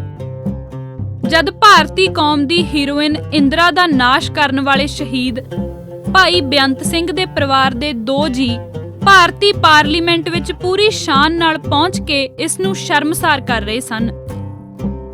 ਦੁਸ਼ਮਣ ਵੱਲੋਂ ਛੇੜੀ ਇਸ ਲੜਾਈ ਦੇ ਦੌਰਾਨ ਹੀ ਸ੍ਰੀ ਅਕਾਲ ਤਖਤ ਸਾਹਿਬ ਤੋਂ ਖਾਲਿਸਤਾਨ ਦਾ ਐਲਾਨ ਕਰਕੇ ਸਿੱਖ ਕੌਮ ਵੱਲੋਂ ਭਾਰਤੀ ਰਾਜ ਵਿਰੁੱਧ ਬੁਨਿਆਦੀ ਲੜਾਈ ਵੀ ਲੜੀ ਜਾ ਰਹੀ ਸੀ। ਇਸ ਐਲਾਨ ਤੋਂ ਬਾਅਦ ਦੋਹਾਂ ਲੜਾਈਆਂ ਦਾ ਮਿਲਗੋਭਾ ਜਿਹਾ ਬਣ ਗਿਆ। ਸਿੱਖਾਂ ਦਾ ਇੱਕ ਵੱਡਾ ਹਿੱਸਾ ਸਮੇਤ ਅਕਾਲੀ ਵਰਕਰਾਂ ਦੇ ਭਾਰਤੀ ਹਾਕਮਾਂ ਵੱਲੋਂ ਜਿੱਚ ਕਰਨ ਦੇ ਤਾਜ਼ਾ ਹਮਲੇ ਵਿਰੁੱਧ ਲੜਾਈ ਲਈ ਤਾਂ ਸਹਿਮਤ ਸੀ, ਪਰ ਨਵੀਂ ਵਿੱਢੀ ਲੜਾਈ ਖਾਲਿਸਤਾਨ ਲਈ ਅਜੇ ਪੂਰੀ ਤਰ੍ਹਾਂ ਤਿਆਰ ਨਹੀਂ ਸੀ। ਉਹਨਾਂ ਵਿੱਚੋਂ ਕੁਝ ਇਸ ਨਵੇਂ ਫਰੰਟ ਖਾਲਿਸਤਾਨ ਦੇ ਐਲਾਨ ਨੂੰ ਭਾਰਤੀ ਯੁੱਧ ਨੀਤੀ ਦਾ ਇੱਕ ਹਿੱਸਾ ਮੰਨ ਕੇ ਇਹ ਸ਼ੰਕੇ ਖੜੇ ਕਰਨ ਲੱਗੇ ਕਿ ਇਸ ਨਾਲ ਸਿੱਖ ਕੌਮ ਦੀ ਹਾਨੀ ਹੋਵੇਗੀ। ਇਸ ਤਰ੍ਹਾਂ ਲੜਾਈ ਦੇ 2 ਫਰੰਟ ਖੁੱਲ ਚੁੱਕੇ ਸੀ। ਆਜ਼ਾਦੀ ਦੇ ਫਰੰਟ ਦੀ ਲੀਡਰਸ਼ਿਪ ਦੂਜੇ ਫਰੰਟ ਤੱਕ ਸੀਮਤ ਲੋਕਾਂ ਨੂੰ ਡਰਪੋਕ ਜਾਂ ਦਿੱਲੀ ਦੇ ਏਜੰਟ ਸਮਝ ਰਹੀ ਸੀ। ਇਸ ਮੌਕੇ ਤੇ ਆਜ਼ਾਦੀ ਦੀ ਵਕਾਲਤ ਕਰਨ ਵਾਲਿਆਂ ਨੇ ਸਮੁੱਚੀ ਸਿੱਖ ਕੌਮ ਅੰਦਰਲੀ ਲਹਿਰ ਨੂੰ ਆਪਣੇ ਨਿਸ਼ਾਨੇ ਦੀ ਪੈਰੋਕਾਰ ਸਮਝ ਲਿਆ, ਜਦਕਿ ਦੂਜੀ ਧਿਰ ਜੋ ਕਿ ਕਾਫੀ ਚਤੁਰ ਸੀ, ਸਮੁੱਚੀ ਲਹਿਰ ਨੂੰ ਜ਼ਖਮਾਂ ਤੇ ਮੱਲਮ ਲਾਉਣ ਤੱਕ ਦੀ ਸੀਮਾ ਵਿੱਚ ਹੀ ਵਗਲਦੀ ਰਹੀ। ਦੋਹਾਂ ਧਿਰਾਂ ਵੱਲੋਂ ਅਸਲੀਅਤ ਦੇ ਗਲਤ ਅੰਦਾਜ਼ੇ ਲਾਏ ਗਏ। ਇਹ ਤਾਂ ਸੱਚ ਸੀ ਕਿ ਸਿੱਖ ਜਗਤ ਭਾਰਤੀ ਹਕੂਮਤ ਵੱਲੋਂ ਕੀਤੇ ਤਾਜ਼ਾ ਹਮਲੇ ਦਾ ਮੂੰਹ ਤੋੜਵਾਂ ਜਵਾਬ ਦੇਣ ਲਈ ਤਿਆਰ ਸੀ, ਪਰ ਇਹ ਪੂਰਾ ਸੱਚ ਨਹੀਂ ਸੀ ਕਿ ਉਹ ਇੱਕਦਮ ਇਸ ਲੜਾਈ ਨੂੰ ਅੰਤਮ ਨਿਸ਼ਾਨੇ ਤੱਕ ਲੜਨ ਲਈ ਤਿਆਰ ਹੋ ਚੁੱਕਿਆ ਹੈ। ਆਜ਼ਾਦੀ ਵਾਲੀ ਧਿਰ ਨੂੰ ਇਹ ਮੰਨ ਕੇ ਚੱਲਣਾ ਚਾਹੀਦਾ ਸੀ ਕਿ ਉਹਨਾਂ ਦਾ ਸੰਕਲਪ ਦਰੁਸਤ ਹੋਣ ਦੇ ਬਾਵਜੂਦ ਲੋਕਾਂ ਨੇ ਅਜੇ ਤੱਕ ਇਸ ਨੂੰ ਆਤਮਸਾਤ ਨਹੀਂ ਕੀਤਾ ਅਤੇ ਉਹਨਾਂ ਨੂੰ ਉਸ ਹੱਦ ਤੱਕ ਨਿਰੰਤਰ ਲੜਾਈ ਲੜਨ ਲਈ ਆਪਣੇ ਆਪ ਨੂੰ ਅਤੇ ਲੋਕਾਂ ਨੂੰ ਤਿਆਰ ਕਰਨ ਲਈ ਕਾਫੀ ਮਿਹਨਤ ਤੇ ਸਮੇਂ ਦੀ ਲੋੜ ਹੈ।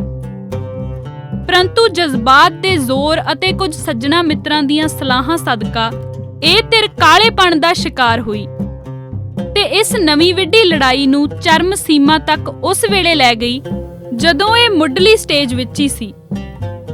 ਇਸ ਹਾਲਤ ਵਿੱਚ ਲੜੀ ਗਈ ਲੜਾਈ ਦੇ ਸਿੱਟੇ ਇਹੋ ਹੀ ਨਿਕਲਨੇ ਸਨ ਜੋ ਅੱਜ ਸਾਡੇ ਸਾਹਮਣੇ ਨੇ।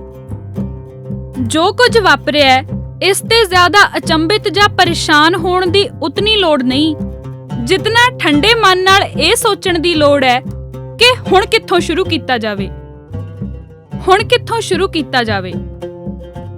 ਕੌਮੀ ਆਜ਼ਾਦੀ ਦੀ ਲੜਾਈ ਵਿੱਚ ਸਾਰਥਿਕ ਹਿੱਸਾ ਪਾਉਣ ਖਾਤਰ ਸਾਨੂੰ ਹਕੀਕਤ ਦੇ ਨੇੜੇ ਪਹੁੰਚ ਕੇ ਨਵੇਂ ਪੈਂਤੜੇ ਅਪਣਾਉਣੇ ਪੈਣਗੇ। ਪਹਿਲਾਂ ਇਹ ਮੰਨ ਕੇ ਤੁਰਨਾ ਪਵੇਗਾ ਕਿ ਇਹਨਾਂ ਦਿਨਾਂ ਵਿੱਚ ਜੂਨ 1984 ਤੇ ਉਸ ਤੋਂ ਬਾਅਦ ਦੇ ਭਾਰਤੀ ਜ਼ੁਲਮਾਂ ਤੋਂ ਪੈਦਾ ਹੋਏ ਸਿੱਖਾਂ ਦੇ ਕੌਮੀ ਵਿਦਰੋਹ ਵਿੱਚ ਖੜੋਤ ਆਈ ਹੈ। ਇਸ ਦਾ ਇੱਕ ਕਾਰਨ ਭਾਰਤੀ ਰਾਜ ਮਸ਼ੀਨਰੀ ਦਾ ਅਥਾਹ ਜਬਰ ਹੈ ਤੇ ਦੂਜਾ ਕਾਰਨ ਇਸ ਵਿਦਰੋਹ ਦੀ ਅਗਵਾਈ ਕਰਦੀਆਂ ਖਾੜਕੂ ਧਿਰਾਂ ਅੰਦਰਲੀਆਂ ਕਮਜ਼ੋਰੀਆਂ ਨੇ। ਜਬਰ ਤੋਂ ਸਤਾਏ ਤੇ ਖਾੜਕੂ ਧਿਰਾਂ ਦੀਆਂ ਕਮਜ਼ੋਰੀਆਂ ਤੋਂ ਉਕਤਾਏ ਸਿੱਖ ਲੋਕ ਇਸ ਲਹਿਰ ਤੋਂ ਦੂਰੀ ਤੇ ਰਹਿਣ ਵਿੱਚ ਹੀ ਭਲਾ ਮਹਿਸੂਸ ਕਰਨ ਲੱਗੇ ਤੇ ਅਖੀਰ ਸਾਨੂੰ ਇਹ ਦਿਨ ਦੇਖਣੇ ਪਏ ਨੇ। ਅੱਜ ਜੇਕਰ ਕੋਈ ਜਥੇਬੰਦੀ ਆਪਾ ਪੜਚੋਲ ਕਰਨ ਤੋਂ ਬਿਨਾਂ ਹੀ ਦੁਬਾਰਾ ਸਰਗਰਮੀ ਕਰਨ ਦੀ ਕੋਸ਼ਿਸ਼ ਕਰੇਗੀ ਤਾਂ ਲੋਕਾਂ ਵੱਲੋਂ ਕਿਸੇ ਵਿਸ਼ੇਸ਼ ਸਮਰਥਨ ਦੀ ਆਸ ਨਹੀਂ ਹੈ, ਕਿਉਂਕਿ ਇੱਕ ਤਾਂ ਕੁਝ ਲੋਕ ਭਾਰਤੀ ਰਾਜ ਮਸ਼ੀਨਰੀ ਦੀ ਅਥਾਹ ਸ਼ਕਤੀ ਤੋਂ ਵਕਤੀ ਤੌਰ ਤੇ ਭੈਭੀਤ ਹੋਏ ਨੇ, ਦੂਜਾ ਕੁਝ ਲੋਕਾਂ ਵਿੱਚ ਖਾੜਕੂ ਜਥੇਬੰਦੀਆਂ ਦੀ ਲੀਡਰਸ਼ਿਪ ਦੀ ਕਾਬਲੀਅਤ ਉੱਪਰੋਂ ਭਰੋਸਾ ਉੱਠ ਚੁੱਕਿਆ ਹੈ ਤੇ ਉਹਨਾਂ ਨੂੰ ਡਰ ਹੈ ਕਿ ਉਹ ਪਹਿਲਾਂ ਵਾਲੀਆਂ ਹੀ ਗਲਤੀਆਂ ਦੁਹਰਾਉਣਗੇ। ਇਸ ਕਰਕੇ ਉਹ ਸਾਰੀਆਂ ਜਥੇਬੰਦੀਆਂ ਜੋ ਆਜ਼ਾਦੀ ਦੀ ਲੜਾਈ ਵਿੱਚ ਸਰਗਰਮ ਰਹੀਆਂ ਨੇ ਤੇ ਫਿਰ ਤੋਂ ਸਰਗਰਮ ਹੋਣਾ ਚਾਹੁੰਦੀਆਂ ਨੇ, ਪਹਿਲਾਂ ਆਪਣੀ ਬੁੱਕਲ ਵਿੱਚ ਝਾਤ ਮਾਰਨ ਦੀ ਪ੍ਰਕਿਰਿਆ ਸ਼ੁਰੂ ਕਰਨ ਤੇ ਆਪਣੀਆਂ ਗਲਤੀਆਂ ਦਾ ਜਨਤਕ ਤੌਰ ਤੇ ਅਹਿਸਾਸ ਕਰਨ। ਇਸ ਤਰ੍ਹਾਂ ਇਹ ਪ੍ਰਭਾਵ ਪੈਦਾ ਕੀਤਾ ਜਾਵੇ ਕਿ ਅੱਗੇ ਤੋਂ ਪਹਿਲਾਂ ਹੋਈਆਂ ਗਲਤੀਆਂ ਨਹੀਂ ਦੁਹਰਾਈਆਂ ਜਾਣਗੀਆਂ। ਇਸ ਦੇ ਨਾਲ ਹੀ ਇਹ ਧਾਰਨਾ ਵੀ ਛੱਡੀ ਜਾਵੇ ਕਿ ਜਿਵੇਂ ਅਸੀਂ ਪਹਿਲਾਂ ਲੜ ਰਹੇ ਸੀ ਉਵੇਂ ਹੀ ਲੜਾਈ ਸ਼ੁਰੂ ਕਰਨੀ ਜ਼ਰੂਰੀ ਹੈ। ਸਾਨੂੰ ਇਹ ਮੰਨ ਕੇ ਚੱਲਣਾ ਪਵੇਗਾ ਕਿ ਪਹਿਲਾਂ ਜੋ ਹਾਲਾਤ ਸਾਡੇ ਸਾਹਮਣੇ ਸਨ ਅਤੇ ਜਿਹੜੇ ਮੋੜ-ਘੋੜ ਸਾਡੇ ਦੁਸ਼ਮਣ ਵੱਲੋਂ ਪੈਦਾ ਕੀਤੇ ਗਏ ਸਨ, ਉਹਨਾਂ ਮੁਤਾਬਕ ਹੀ ਅੰਦੋਲਨ ਵਿੱਚ ਉਤਰਾਅ ਚੜ੍ਹਾਅ ਆਏ ਸੀ। ਕੁਝ ਰਾਹ ਅਸੀਂ ਆਪ ਅਖਤਿਆਰ ਕੀਤੇ ਸਨ ਤੇ ਕੁਝ ਤੇ ਸਾਨੂੰ ਚੱਲਣ ਲਈ ਉਤੇਜਿਤ ਕੀਤਾ ਗਿਆ ਸੀ। ਸਾਡੀ ਇਹ ਸਪਸ਼ਟ ਧਾਰਨਾ ਹੈ ਕਿ ਕੌਮੀ ਆਜ਼ਾਦੀ ਦੀ ਲਹਿਰ ਵਿੱਚ ਸਭ ਤੋਂ ਪਹਿਲਾਂ ਤੇ ਸਭ ਤੋਂ ਵਧੇਰੇ ਜੋਸ਼ ਨਾਲ ਉਹ ਵਰਕਰ ਲੜਨਗੇ ਜਿਨ੍ਹਾਂ ਨੂੰ ਭਾਰਤੀ ਰਾਜਨੀਤੀ ਨੇ ਅਕਾਲੀ ਸਿਆਸਤ ਰਾਹੀਂ ਖੱਸੀ ਨਹੀਂ ਕਰ ਦਿੱਤਾ। ਜਿਹੜਾ ਵੀ ਵਰਕਰ 5-10 ਸਾਲ ਅਕਾਲੀ ਸਿਆਸਤ ਦੇ ਭਾਰਤੀ ਖੱਸੀਪੁਣੇ ਵਿੱਚ ਕੰਮ ਕਰਨ ਦਾ ਆਦੀ ਹੋ ਚੁੱਕਿਆ ਹੈ, ਉਹ ਖਾਲਿਸਤਾਨੀ ਲਹਿਰ ਵਿੱਚ ਉਹਨਾਂ ਵਰਕਰਾਂ ਦਾ ਮੁਕਾਬਲਾ ਨਹੀਂ ਕਰ ਸਕੇਗਾ ਜੋ ਹਾਲੇ ਇਸ ਤੋਂ ਅਣਲੱਗ ਰਹੇ ਨੇ। ਸਾਨੂੰ ਅਕਾਲੀ ਵਰਕਰਾਂ ਦੇ ਆਜ਼ਾਦੀ ਲਹਿਰ ਵਿੱਚ ਆਉਣ ਵਾਲੇ ਸਮੇਂ ਵਿਚਲੇ ਰੋਲ ਨੂੰ ਘਟਾ ਕੇ ਵੀ ਨਹੀਂ ਦੇਖਣਾ ਚਾਹੀਦਾ। ਪਰ ਜਦੋਂ ਅਸੀਂ ਅਕਾਲੀ ਪਿਛੋਕੜ ਜਾਂ ਕਿਸੇ ਗੈਰ ਅਕਾਲੀ ਪਿਛੋਕੜ ਦੀ ਤੁਲਨਾ ਕਰਾਂਗੇ ਤਾਂ ਫਰਕ 19-21 ਦਾ ਹੀ ਰਹੇਗਾ। ਅਸੀਂ ਸਮਝਦੇ ਹਾਂ ਕਿ ਉਹ ਸਾਰੇ ਸਿੱਖ ਜੋ ਆਪਣੀ ਆਜ਼ਾਦੀ ਵਿੱਚ ਭਾਰਤੀ ਰਾਜ ਦੀਆਂ ਬੁਰਾਈਆਂ ਵਿਰੁੱਧ ਕਿਸੇ ਨਾ ਕਿਸੇ ਤਰ੍ਹਾਂ ਲੜਾਈਆਂ ਲੜਦੇ ਰਹੇ ਨੇ, ਚਾਹੇ ਉਹ ਕਾਮਰੇਡ ਹੀ ਹੋਣ, ਉਹ ਅੱਜ ਵੀ ਜੇਕਰ ਬਾਣੀ ਤੇ ਬਾਣੇ ਦਾ ਓਟ ਆਸਰਾ ਕਬੂਲ ਕਰ ਲੈਣ ਤਾਂ ਉਹ ਸਤਿਕਾਰਯੋਗ ਆਜ਼ਾਦੀ ਘੁਲਾਟੀਏ ਬਣ ਸਕਦੇ ਨੇ।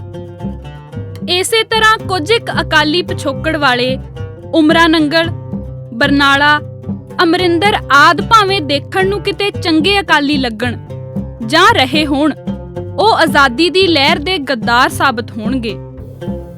ਇਸ ਲਈ ਸਾਨੂੰ ਆਪਣੀ ਲਹਿਰ ਦੇ ਘੇਰੇ ਵਿੱਚ ਆਉਣ ਵਾਲੇ ਹਰੇਕ ਸਿੱਖ ਦੇ ਪਿਛੋਕੜ ਤੇ ਝਾਤ ਮਾਰਦਿਆਂ ਇਹ ਦੇਖਣਾ ਵੀ ਜ਼ਰੂਰੀ ਹੋਵੇਗਾ ਕਿ ਕੀ ਉਹ ਭਾਰਤੀ ਰਾਜਨੀਤਿਕ ਮਾਪਦੰਡਾਂ ਦਾ ਧਾਰਨੀ ਰਿਹਾ ਜਾਂ ਉਹਨਾਂ ਵਿਰੁੱਧ ਸੰਘਰਸ਼ਸ਼ੀਲ ਰਿਹਾ।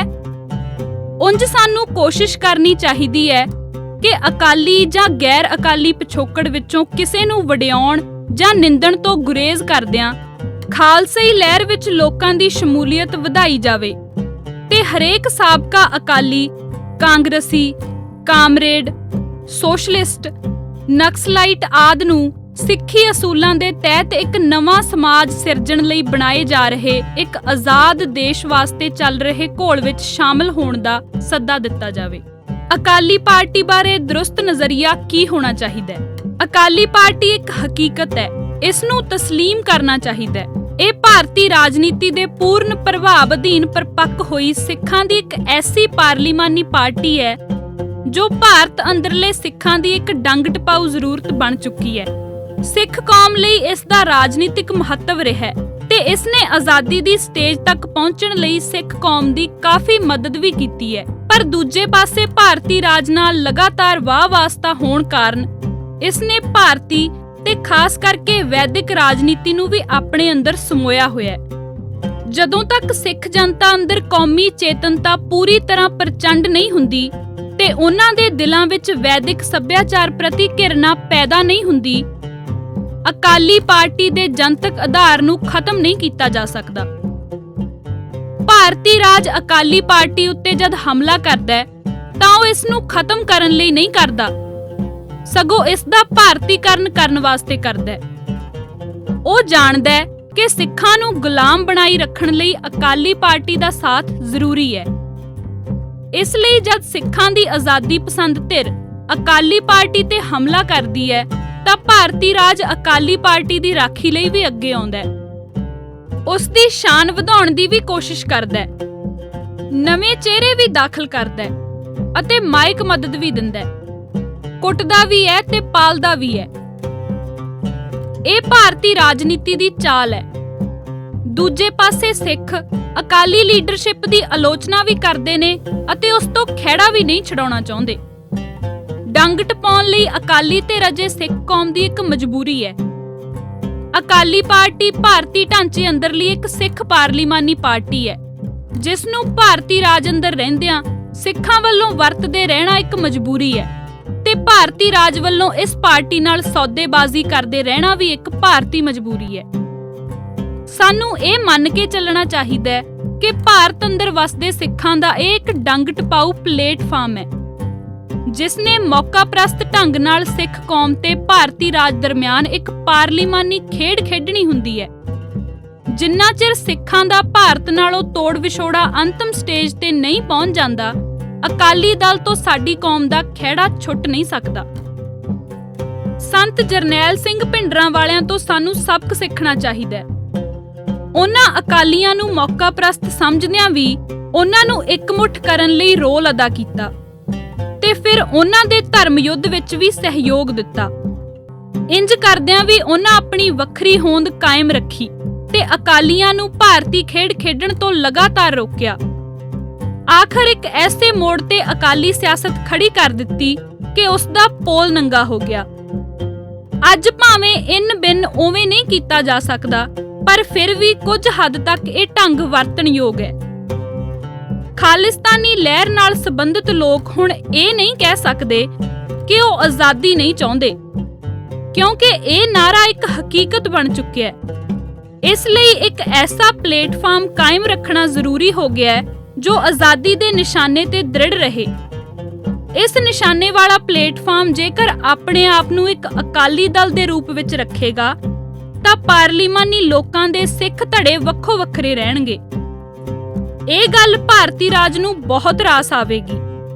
ਅਜਿਹਾ ਮੌਕਾ ਨਾ ਪੈਦਾ ਹੋਵੇ, ਇਸ ਲਈ ਜ਼ਰੂਰੀ ਹੈ ਕਿ ਸਿੱਖਾਂ ਦਾ ਇੱਕੋ ਇੱਕ ਪਾਰਲੀਮਾਨੀ ਦਲ ਰਹੇ ਜੋ ਭਾਰਤੀ ਢਾਂਚੇ ਅੰਦਰ ਸਵਾਦ ਲੈਣ ਵਾਲਿਆਂ ਦਾ ਝੱਸ ਵੀ ਪੂਰਾ ਕਰਦਾ ਰਹੇ ਤੇ ਮੱਠਾ ਸੰਘਰਸ਼ ਕਰਨ ਵਾਲਿਆਂ ਦਾ ਵੀ ਸਵਾਦ ਪੂਰਾ ਕਰਦਾ ਰਹੇ। ਭਾਰਤੀ ਰਾਜ ਹੁਣ ਸਿੱਖ ਕੌਮ ਨੂੰ ਪਹਿਲਾਂ ਨਾਲੋਂ ਜ਼ਿਆਦਾ ਜ਼ਲੀਲ ਕਰਨ ਲਈ ਕਚੀਚੀਆਂ ਵੱਟ ਰਿਹਾ ਹੈ। ਇਸ ਕਰਕੇ ਹਰੇਕ ਅਕਾਲੀ ਦਲ ਦਾ ਭਾਰਤੀ ਰਾਜ ਵਿੱਚ ਭਾਈਵਾਲ ਬਣ ਕੇ ਸਵਾਦ ਲੈਣ ਦਾ ਕੋਈ ਖਾਸ ਮੌਕਾ ਆਉਣ ਵਾਲੇ ਸਮੇਂ ਸੰਭਵ ਨਹੀਂ ਹੈ। ਹਾਂ, ਜੇਕਰ ਅਕਾਲੀ ਲੀਡਰਸ਼ਿਪ ਜ਼ਲੀਲ ਹੋਣ ਦੇ ਬਾਵਜੂਦ ਵੀ ਬਰਨਾਲੇ ਵਾਂਗ ਭਾਰਤ ਨਾਲ ਚੰਬੜੇ ਰਹਿਣ ਨੂੰ ਤਰਜੀਹ ਦੇਵੇਗੀ ਤਾਂ ਇਸ ਦਾ ਕੌਮੀ ਆਧਾਰ ਆਪਣੇ ਆਪ ਖੁਰ ਜਾਵੇਗਾ ਤੇ ਸਾਡੇ ਵੱਲੋਂ ਇਸ ਤੇ ਸੱਟ ਮਾਰਨੀ ਓਪਰੀ ਨਹੀਂ ਲੱਗੇਗੀ। ਅਕਾਲੀ ਦਲਾਂ ਨੂੰ ਇਕੱਠੇ ਹੋ ਕੇ ਚੱਲਣ ਅਤੇ ਇੱਕ ਪਲੇਟਫਾਰਮ ਤੇ ਰਹਿ ਕੇ ਪਾਰਲੀਮਾਨੀ ਖੇਡ ਖੇਡਣ ਲਈ ਸਾਨੂੰ ਕਹਿਣਾ ਚਾਹੀਦਾ ਹੈ। ਇਸ ਦੇ ਨਾਲ ਹੀ ਅਕਾਲੀ ਦਲ ਦੀਆਂ ਹੇਠਲੀਆਂ ਸਫ਼ਾਂ ਅੰਦਰ ਭਾਰਤ ਦੀਆਂ ਕੌਮੀ ਜੜ੍ਹਾਂ ਹਿੰਦੂ ਵੋਟਾਂ ਪ੍ਰਤੀ ਚੌਕਸ ਰਹਿਣ ਦੀ ਲੋੜ ਦਾ ਅਹਿਸਾਸ ਕਰਾਉਣਾ ਚਾਹੀਦਾ ਹੈ। ਸਾਨੂੰ ਹੁਣ ਤੋਂ ਹੀ ਅਕਾਲੀ ਦਲ ਦਾ ਥਾਂ ਲੈਣ ਵਾਲੇ ਜਨਤਕ ਪਲੇਟਫਾਰਮ ਦੀ ਉਸਾਰੀ ਵਿੱਚ ਜੁਟ ਜਾਣਾ ਚਾਹੀਦਾ ਹੈ। ਇਹ ਪਲੇਟਫਾਰਮ ਸਪਸ਼ਟ ਤੌਰ ਤੇ ਆਜ਼ਾਦ ਸਿੱਖ ਰਾਜ ਦਾ ਨਿਸ਼ਾਨਾ ਮਿੱਥ ਕੇ ਚੱਲੇ। ਸਿੱਖ ਕੌਮ ਤੇ ਭਾਰਤੀ ਕੌਮ ਵਿਚਲੀ ਵਿਰੋਧਤਾਈ ਨੂੰ ਮੁੱਖ ਵਿਰੋਧਤਾਈ ਐਲਾਨ ਕਰੇ ਤੇ ਇਸ ਵਿਰੋਧਤਾਈ ਨੂੰ ਦਿਨੋਂ ਦਿਨ ਤਿੱਖਾ ਕਰਨ ਦੇ ਯਤਨ ਕਰਦਾ ਰਹੇ। ਭਾਰਤੀ ਕੌਮ ਜਾਣੀ ਕਿ ਹਿੰਦੂ ਦੀ ਇਹ ਚਤੁਰਾਈ ਖਤਮ ਕੀਤੀ ਜਾਵੇ ਕਿ ਉਹਨਾਂ ਦਾ ਸਿੱਖਾਂ ਨਾਲ ਲਹੂ ਮਾਸ ਦਾ ਰਿਸ਼ਤਾ ਹੈ। ਜੇਕਰ ਅਕਾਲੀ ਭਾਰਤੀ ਗੰਢ ਤਰੁੱਪ ਨਾਲ ਪੰਜਾਬ ਦੀ ਸੱਤਾ ਵਿੱਚ ਆ ਵੀ ਜਾਂਦੇ ਨੇ ਤਾਂ ਇਸ ਤੋਂ ਘਬਰਾਉਣਾ ਨਹੀਂ ਚਾਹੀਦਾ। ਖਾੜਕੂ ਤੇ ਅੱਤਵਾਦੀ ਵਿੱਚ ਵਖਰੇਵਾਂ। ਖਾੜਕੂ ਆਪਣੇ ਆਪ ਪੈਦਾ ਨਹੀਂ ਹੁੰਦੇ, ਨਾ ਕਿਸੇ ਦੇ ਖਤਮ ਕੀਤਿਆਂ ਇਹ ਖਤਮ ਹੁੰਦੇ ਨੇ। ਕੋਈ ਬੇਈਮਾਨ ਲਹਿਰ ਖਾੜਕੂ ਪੈਦਾ ਨਹੀਂ ਕਰ ਸਕਦੀ ਤੇ ਕੋਈ ਖਾੜਕੂ ਬੇਈਮਾਨ ਹੋ ਕੇ ਖਾੜਕੂ ਨਹੀਂ ਰਹਿ ਸਕਦਾ। ਹਾਂ, ਖਾੜਕੂ ਤੇ ਅੱਤਵਾਦੀ ਵਿੱਚ ਫਰਕ ਹੁੰਦਾ ਹੈ। ਬਾਹਰੋਂ ਦੇਖਣ ਨੂੰ ਇਹ ਮਹਿਸੂਸ ਨਹੀਂ ਹੁੰਦਾ, ਪਰ ਜਿਹੜਾ ਬੰਦਾ ਖਾੜਕੂਆਂ ਦੇ ਭੇਸ ਵਿੱਚ ਵਿਚਰਦਾ, ਸਿੱਖੀ ਸਿਧਾਂਤਾਂ ਨੂੰ ਛਿੱਕੇ ਟੰਗ ਕੇ ਸਿਰਫ ਦਹਿਸ਼ਤ ਹੀ ਫੈਲਾਉਂਦਾ ਹੈ, ਧੌਂਸ ਦੀ ਰਾਜਨੀਤੀ ਦਾ ਹੀ ਆਸਰਾ ਲੈਂਦਾ ਹੈ, ਨਿੱਜੀ ਮੁਫਾਦ ਨੂੰ ਕੌਮੀ ਮੁਫਾਦ ਤੋਂ ਉੱਪਰ ਲੈ ਜਾਂਦਾ ਹੈ, ਉਹ ਅੱਤਵਾਦੀ ਹੁੰਦਾ ਹੈ ਤੇ ਅੱਤਵਾਦੀ ਉਸ ਦਾ ਸਿਧਾਂਤ ਹੁੰਦਾ ਹੈ। ਸਿੱਖ ਧਰਮ ਆਪਣੇ ਆਪ ਵਿੱਚ ਇੱਕ ਖਾੜਕੂ ਧਰਮ ਹੈ। ਖਾਲਸੇ ਦੀ ਸਿਰਜਣਾ ਸਮਾਜਿਕ ਕੁਰੀਤਾਂ ਤੇ ਜ਼ਬਰ ਜ਼ੁਲਮ ਦਾ ਨਾਸ਼ ਕਰਨ ਲਈ ਇੱਕ ਖਾੜਕੂ ਲਹਿਰ ਦੇ ਰੂਪ ਵਿੱਚ ਹੋਈ ਹੈ। ਜੋ ਖਾਲਸਾਈ ਸਿਧਾਂਤ ਤੋਂ ਦੂਰ ਜਾਂਦਾ ਹੈ, ਉਹ ਖਾੜਕੂ ਸਮਾਜਿਕ ਰਹੁ ਰੀਤਾਂ ਤੋਂ ਦੂਰ ਜਾਂਦਾ ਹੈ। ਇਸ ਲਈ ਸਾਡੇ ਅੰਦਰ ਖਾਲਸਾਈ ਸਿਧਾਂਤ ਦੀ ਪਹਿਰੇਦਾਰੀ ਦਾ ਦ੍ਰਿੜ ਨਿਸ਼ਚੈ ਕਾਇਮ ਰਹੇ। ਇਹ ਵੀ ਖਾੜਕੂ ਲਹਿਰ ਦੇ ਕਾਇਮ ਰਹਿਣ ਲਈ ਜ਼ਰੂਰੀ ਹੈ। ਹਾਂ, ਸਾਰਾ ਖਾਲਸਾ ਖਾੜਕੂ ਬਣੇ, ਇਸ ਦੇ ਲਈ ਸਾਨੂੰ ਸਾਡੀ ਲਹਿਰ ਵਿੱਚੋਂ ਅੱਤਵਾਦੀਆਂ ਨੂੰ ਵੱਖਰੇ ਕਰਨਾ ਪਵੇਗਾ। ਜਿਨ੍ਹਾਂ ਨੇ ਅਸਲ ਲਹਿਰ ਨੂੰ ਬਦਨਾਮ ਕੀਤਾ, ਉਹਨਾਂ ਉੱਤੇ ਉਂਗਲ ਧਰਨੀ ਪਵੇਗੀ ਤੇ ਸਾਰੀ ਕੌਮ ਨੂੰ ਮੁੜ ਖਾੜਕੂ ਸਰੂਪ ਦੇਣ ਦੀ ਕੋਸ਼ਿਸ਼ ਕਰਨੀ ਪਵੇਗੀ। ਸਿੱਖ ਅੱਤਵਾਦੀ ਨਹੀਂ ਬਣਨਗੇ, ਪਰ ਸਮਾਜ ਅੰਦਰੋਂ ਗੰਦ ਸਾਫ਼ ਕਰਨ ਲਈ ਸਿੱਖ ਆਪਣੀਆਂ ਖਾੜਕੂ ਰਵਾਇਤਾਂ ਸਦਾ ਕਾਇਮ ਰੱਖਣਗੇ। ਇਸੇ ਨਾਲ ਹੀ ਪਹਿਲਾਂ ਸਮਾਜ ਦਾ ਭਲਾ ਹੋਇਆ ਸੀ ਤੇ ਇਸੇ ਨਾਲ ਸਮਾਜ ਫਿਰ ਉਚੇਰੀ ਪੱਧਰ ਵੱਲ ਵਧੇਗਾ। ਸ੍ਰੀ ਅਕਾਲ ਤਖਤ ਸਾਹਿਬ ਉੱਤੇ ਭਾਰਤੀ ਕੌਮ ਦੇ ਹਮਲੇ ਦੇ 10ਵੇਂ ਸਾਲ ਸਾਨੂੰ ਇਹ ਪ੍ਰਣ ਦੁਹਰਾਉਣਾ ਪਵੇਗਾ। ਕੌਮੀ ਸੰਘਰਸ਼ ਦਾ ਅਗਲਾ ਪੜਾਅ। ਜੂਨ 1993 ਵਿੱਚ ਭਾਈ ਜਸਵੰਤ ਸਿੰਘ ਖਾਲੜਾ ਨੇ ਸਿੱਖ ਸੰਘਰਸ਼ ਦੀ ਤਤਕਾਲੀ ਦਸ਼ਾ ਦਾ ਵਿਸ਼ਲੇਸ਼ਣ ਕਰਦਿਆਂ ਅਗਲੇਰੇ ਕਾਰਜਾਂ ਦੀ ਨਿਸ਼ਾਨਦੇਹੀ ਕਰਨ ਲਈ ਇੱਕ ਮਹੱਤਵਪੂਰਨ ਸਿਧਾਂਤਕ ਲਿਖਤ ਲਿਖੀ ਸੀ, ਜੋ ਕਿ ਲਿਬਰੇਸ਼ਨ ਖਾਲਿਸਤਾਨ ਦੇ ਦੂਜੇ ਸਾਲ ਦੇ 3 ਅੰਕ ਵਿੱਚ ਛਾਪੀ ਗਈ ਸੀ। ਉਸ ਲਿਖਤ ਦੇ ਅੰਤ ਵਿੱਚ ਇਹ ਨੋਟ ਦਿੱਤਾ ਗਿਆ ਸੀ, ਇਹ ਲਿਖਤ ਸਿਰਫ ਵਿਚਾਰ ਵਟਾਂਦਰੇ ਲਈ ਹੈ।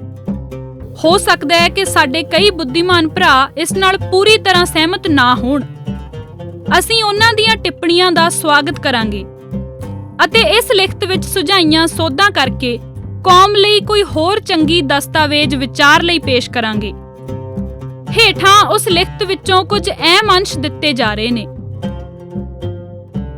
ਖਾੜਕੂ ਲਹਿਰ ਦਾ ਪਤਨ ਤੇ ਪ੍ਰਾਪਤੀਆਂ। ਇੱਕ ਦਹਾਕੇ ਤੋਂ ਵੱਧ ਪੰਜਾਬ ਦੀ ਰਾਜਨੀਤੀ ਤੇ ਛਾਈ ਰਹੀ ਖਾੜਕੂ ਧਿਰ ਦਾ ਪਤਨ ਇੱਕ ਕੌੜੀ ਸਚਾਈ ਹੈ।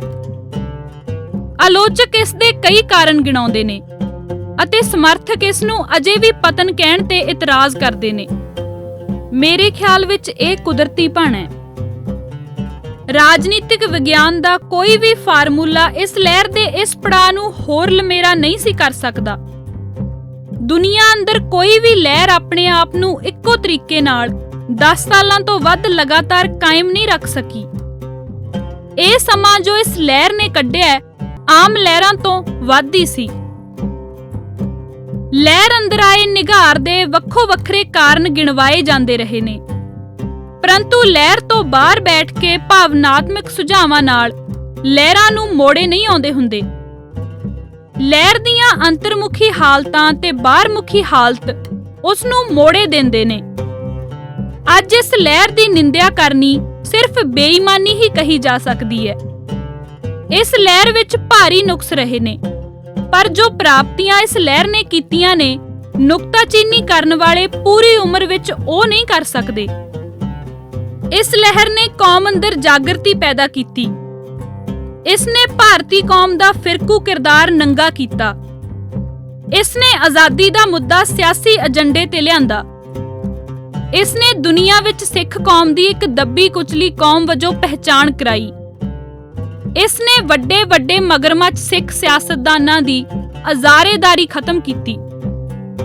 ਇਸ ਨੇ ਅਜਿਹਾ ਮਾਹੌਲ ਪੈਦਾ ਕੀਤਾ ਜਿਸ ਵਿੱਚ ਸਿੱਖ ਕੌਮ ਤੇ ਭਾਰਤੀ ਕੌਮ ਵਿਚਕਾਰ ਉੱਪਰ ਤੋਂ ਹੇਠਾਂ ਤੱਕ ਇੱਕ ਸਪਸ਼ਟ ਨਖੇੜਾ ਦਿਖਾਈ ਦੇਣ ਲੱਗਾ। ਇਸ ਨੇ ਆਪਣੇ ਖੂਨ ਨਾਲ ਇੱਕ ਐਸਾ ਰਾਹ ਰੌਸ਼ਨ ਕੀਤਾ ਜਿਸ ਉੱਤੇ ਸੂਝ-ਬੂਝ ਨਾਲ ਚੱਲ ਕੇ ਕੌਮ ਆਜ਼ਾਦੀ ਦੀ ਪ੍ਰਾਪਤੀ ਹਾਸਲ ਕਰ ਸਕਦੀ ਹੈ। ਭਾਰਤੀ ਕੌਮ ਤੋਂ ਆਜ਼ਾਦੀ ਦੀ ਪ੍ਰਾਪਤੀ ਲਈ ਇਸ ਪਹਿਲੀ ਲੜਾਈ ਵਿੱਚ ਜੋ ਕੋਈ ਲਹਿਰ ਕਰ ਸਕਦੀ ਹੈ, ਇਸ ਲਹਿਰ ਨੇ ਉਸ ਤੋਂ ਵੱਧ ਕਰ ਦਿਖਾਇਆ। ਇਸ ਨੇ ਕੌਮੀ ਕਮਜ਼ੋਰੀਆਂ ਨੂੰ ਵੀ ਸਾਹਮਣੇ ਲਿਆਂਦਾ ਤੇ ਅਨੇਕਾਂ ਸਬਕ ਸਾਨੂੰ ਐਸੇ ਸਿਖਾਏ ਕਿ ਅਸੀਂ ਅਗਾਂਹ ਤੋਂ ਸੋਚ ਵਿਚਾਰ ਕੇ ਚੱਲੀਏ। ਕੁੱਲ ਮਿਲਾ ਕੇ ਇਹ ਲਹਿਰ ਆਪਣੇ ਜ਼ਿੰਮੇ ਲੱਗੇ ਕਾਰਜ ਨੂੰ ਨੇਪਰੇ ਚਾੜ ਕੇ ਅਗਲੇ ਪੜਾਅ ਲਈ ਰਾਹ ਪੱਧਰਾ ਕਰ ਗਈ ਹੈ।